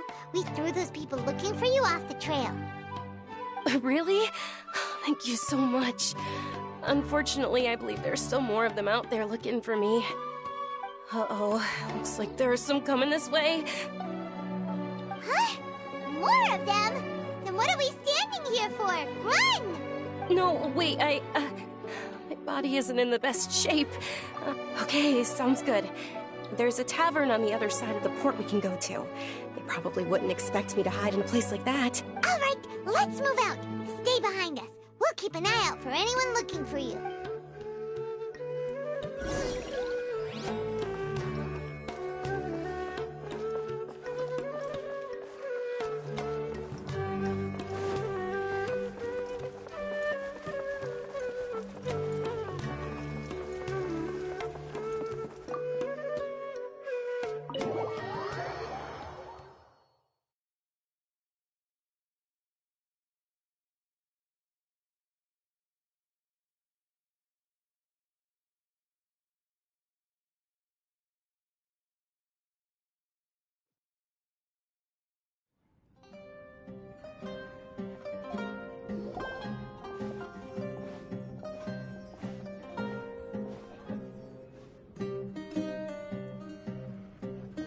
We made it. Oh, they shouldn't be able to find us now. Wait! Stand down, Dia!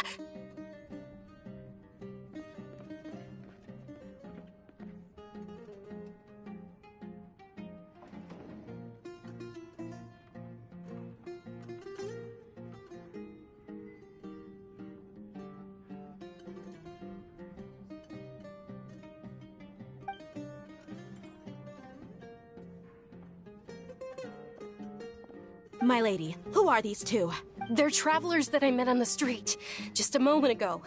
They happened to notice that you were all searching for me, so they helped me hide. I see.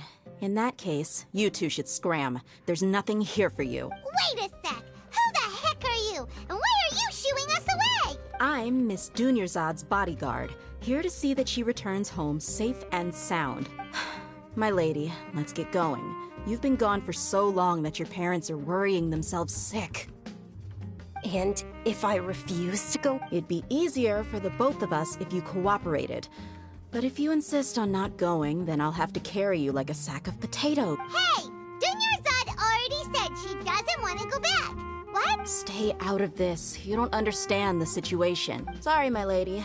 Even though I'm your bodyguard, your parents are my employers. I have to answer to them. How much? Wait, what? How much more do I have to pay you to become your employer? So you never listen to my parents ever again. Double? A triple? Give me some time and I'll get that much. My lady, this isn't about Mora. I don't know what you think of us Eremites, but let me say this. I like Mora, but I'll never go against my principles. That's why I'm here looking for you. Sure, it's an order from my employer, but my conscience was also telling me it's the right thing to do. And knowing your health, carelessly running around like this is gonna hurt ya. For the sake of those who love you, don't be stubborn. No, you're wrong. I'm aware of my limits and I know what I'm doing. Honestly, the only people being stubborn right now are my parents. And they know perfectly well that it makes no difference if I'm at home or not. They still won't accept reality. And every time I bring this up, they just change the subject. Dia, you've been living with us a long time already. This should be old news to you. Dia, I know it hasn't been easy for Mother and Father, and I'm grateful for everything they've done for me. But there's someone else in this world I'm also grateful to. Because she saved me. The love I have for her is the same I have for my parents. This is my life and my last chance. So I want to do something meaningful.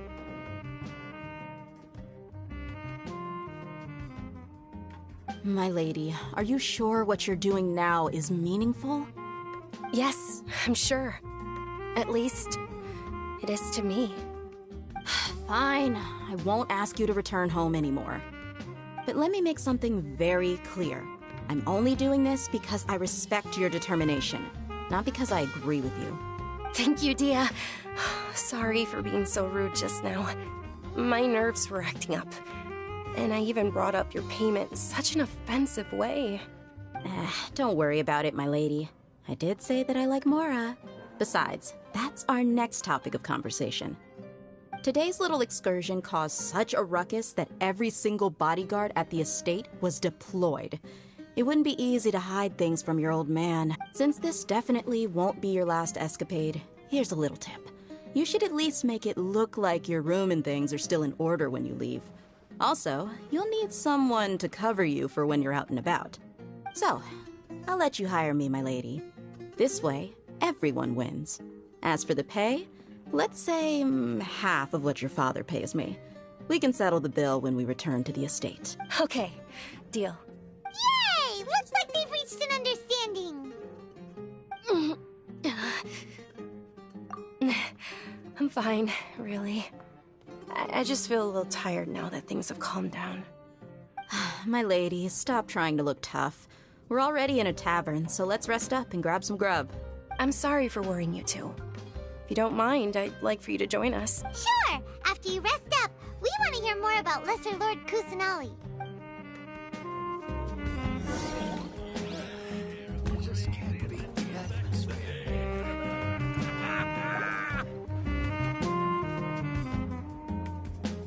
Ha! Well, if it isn't Dia. Haven't seen you in nearly half a year. Word on the street is that you're a bodyguard for the Homayani family now. Ha! Don't you find that kind of work boring? Nah, you get used to it. How about a menu over here? You got it. Huh? Isn't this little Miss Homayani herself? We don't get to serve personages like you very often. We'll be sure to prepare our very best.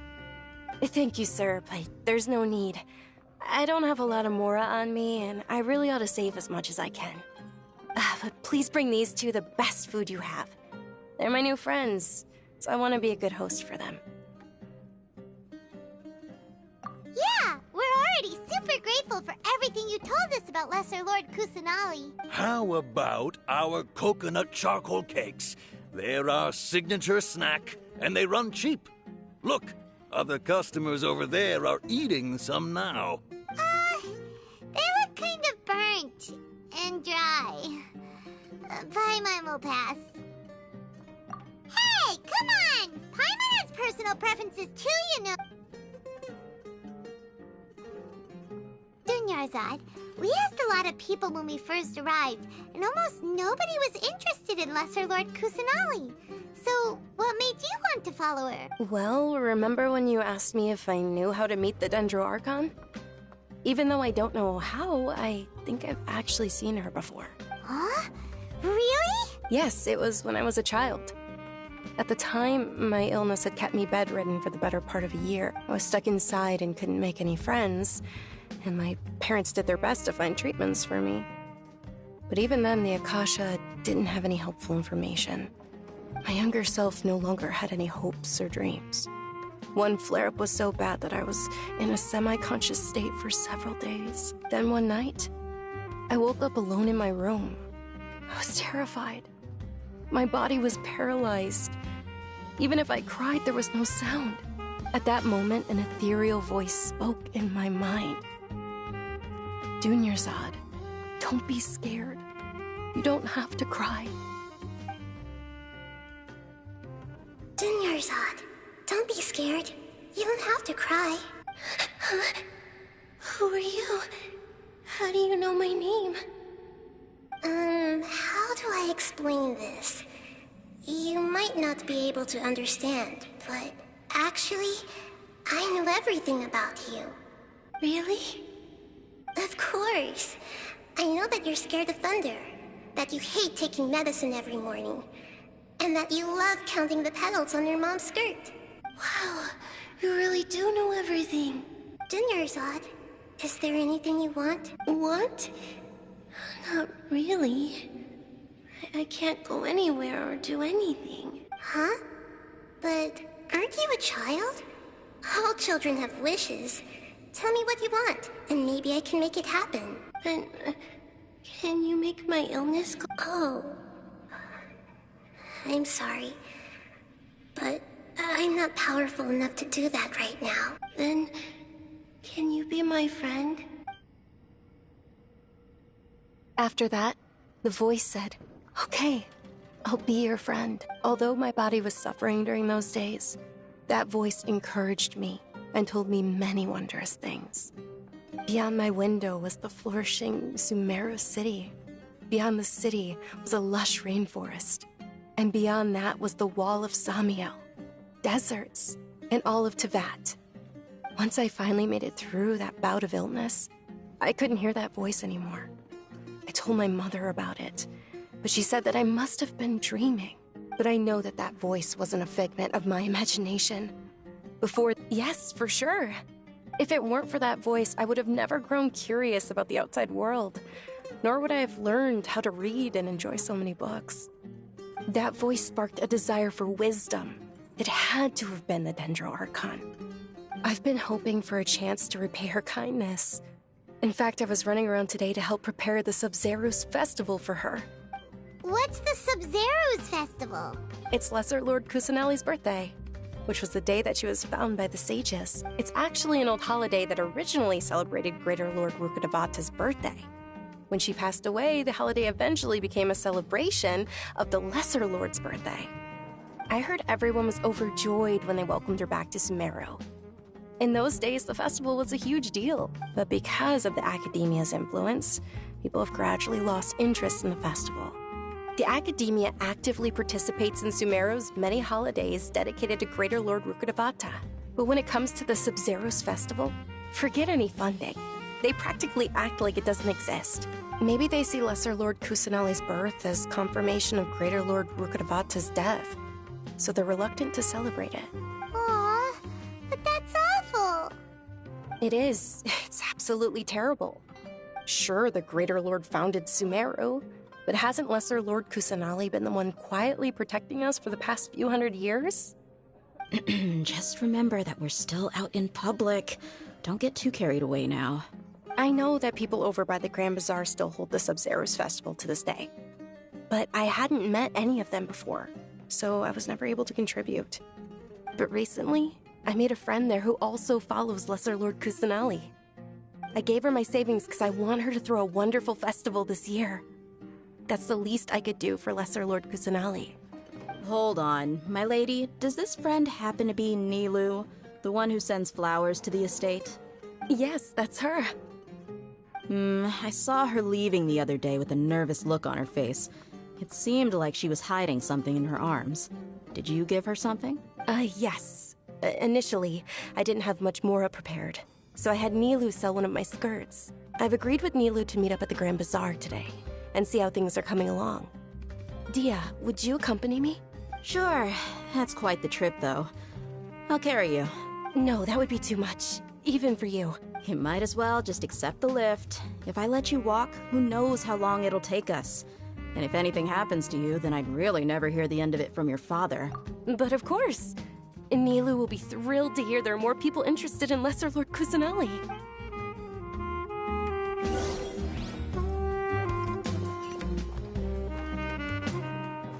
Time to go.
Sorry I'm late, Nilu.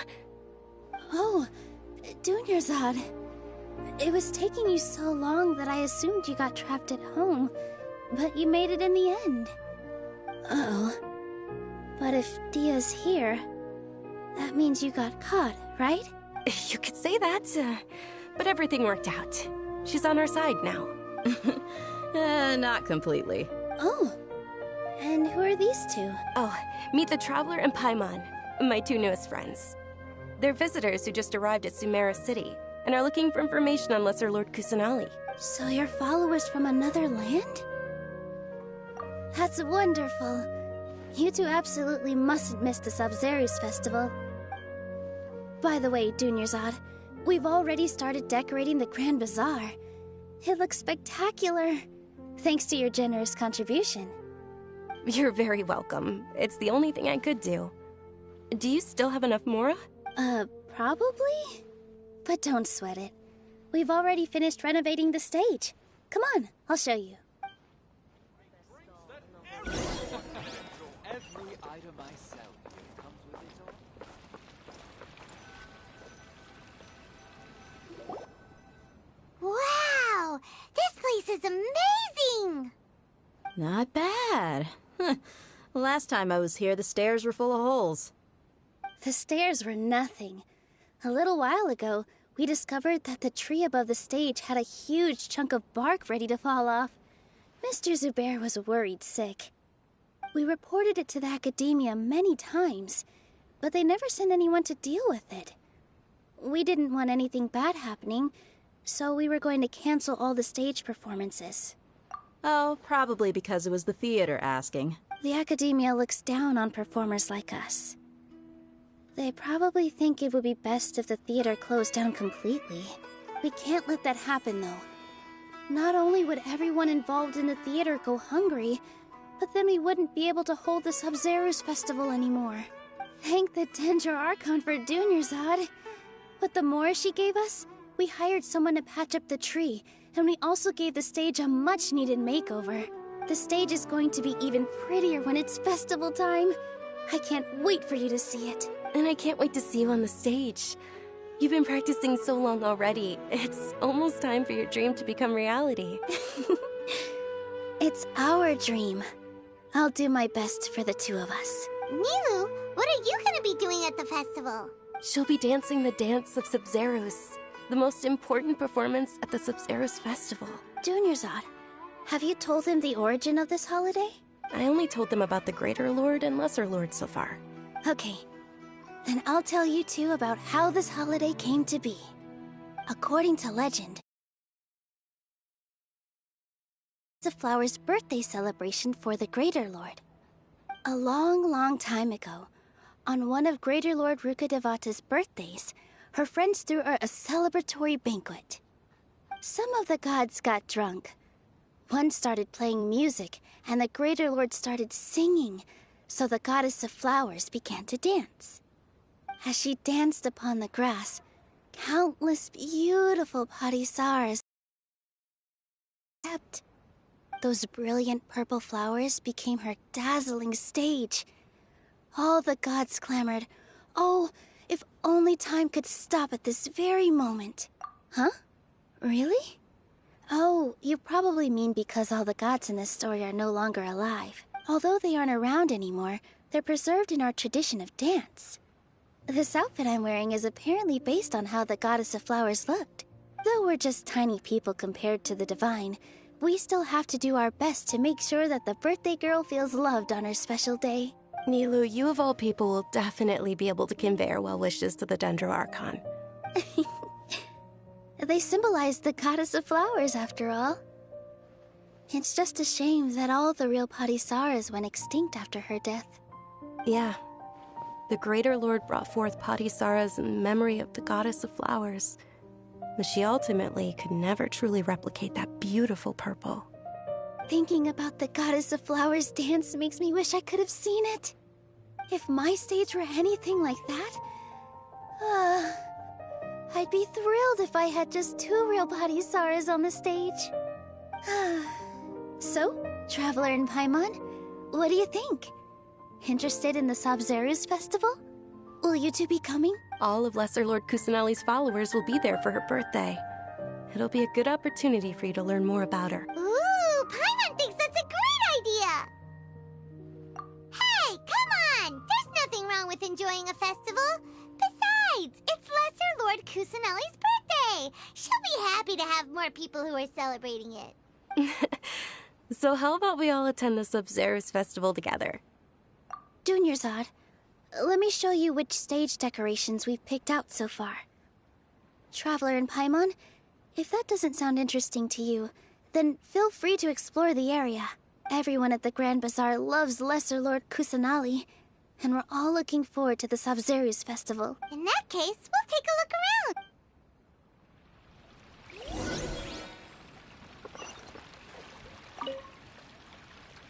Whoa!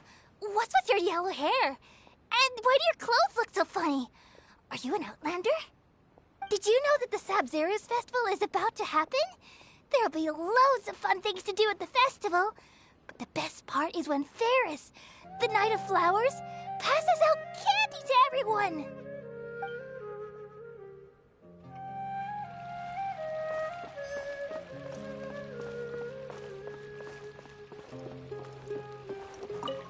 Nilou, your outfit looks amazing. There's also something different about you from when we first met up. I thought I'd add a little extra pizzazz to my dress for the festival. See? Wow, did you sew all that yourself? Uh-huh. Sewing is a fundamental skill for everyone in the theater company because we make all our own costumes. Did you know that Mr. Zubair not only can make costumes, but props too? I've noticed that you can't keep your eyes off that crown over there. Would you like to try it on? May I? Of course. The legends say that the goddess of flowers had beautiful horns on her head, so this crown was made to reflect that. Dunyarzad, you look absolutely stunning with it on. It's like I'm looking at the goddess of flowers herself.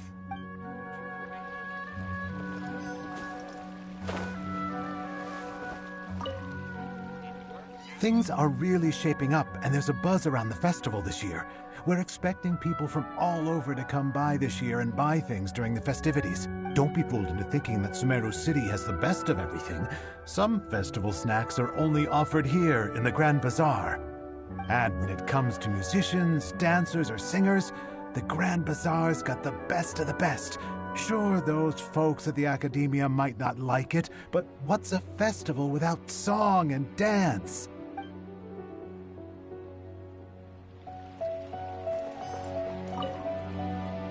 Huh. Revamping the stage for the festival couldn't have been easy, that's for sure. I bet this year's festival will be one to remember. I don't know much about the Grand Bazaar, but I do know that the residents here have a penchant for song and dance. Two things that the Academia doesn't particularly approve of. Oh, and the perfume sold around here is a lot better than what you'll find elsewhere. The fragrances are longer lasting and they're gentler on your skin and... I mean, that's what I've heard at least.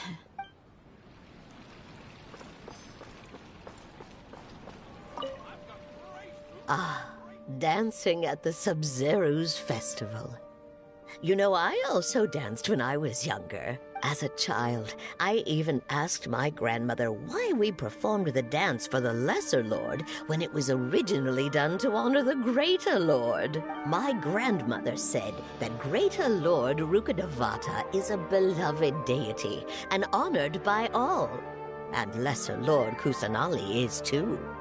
If the goddess of flowers ever knew Lesser Lord Kusanali, then she would certainly have wished to be her friend and hold celebrations for her too.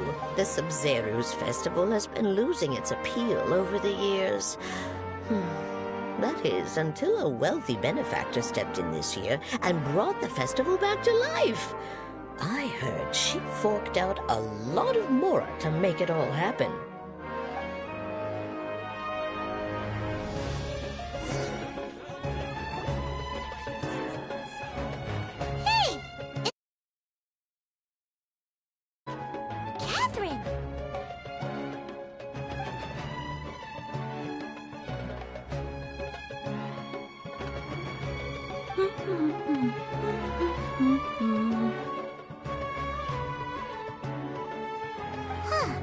Come to think of it, Paimon's only ever seen her behind the counter at the Adventurers Guild.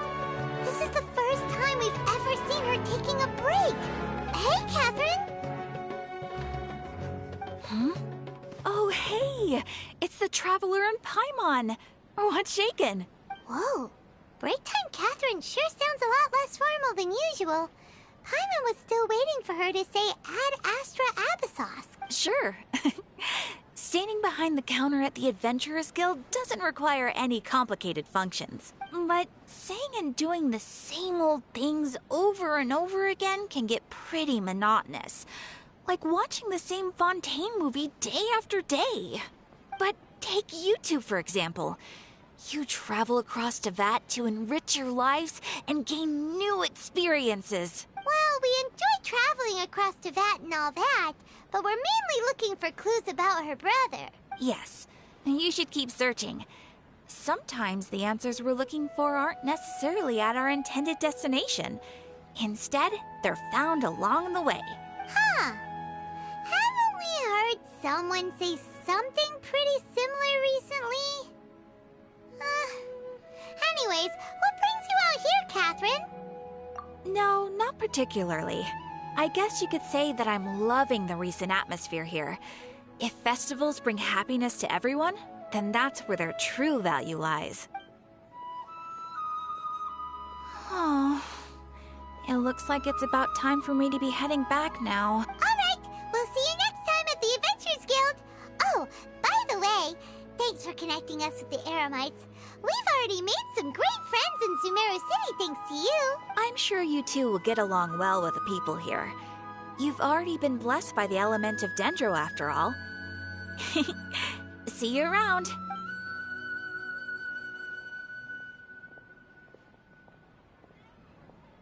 There's something really different about Catherine today. Hey, Traveler. Paimon. Oh, hey, Dia. What's going on? I've got something to tell ya. My lady knows you're looking for ways to meet Lesser Lord Kusanali, and she's been trying to come up with a way to help you. Well, I have an idea that might help. Are you serious? We'd love that! It might not necessarily pan out, so don't get your hopes up too much.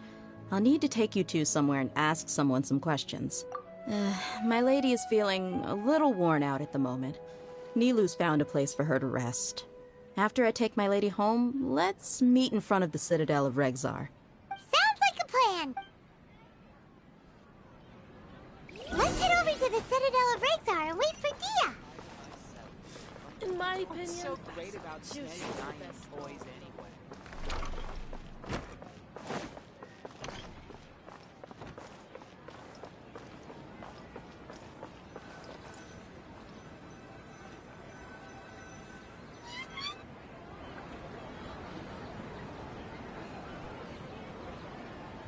Sorry, I'm late. It took some convincing for the Master and Mistress to believe that Miss Dunyarzad was only sitting in the port for a while because she was in a bad mood. Anyway, I guess I should be thanking you. I haven't seen Miss Dunyarzad that happy in a long time. If it wasn't for you two, she probably would have been caught and dragged back much earlier. You sure sound a whole lot nicer than when we first met, Dia. Who would have thought you had such a soft spot for Dunyarzad? It's called being a professional. I'm a bodyguard, and I work for whoever's paying.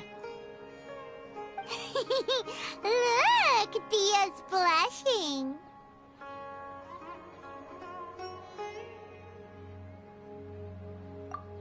Listen, you two.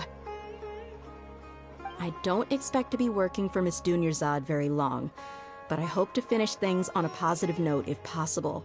Let's cut the chit-chat and head into the Citadel. We'll see if the person I know has a way for you two to meet with the Lesser Lord.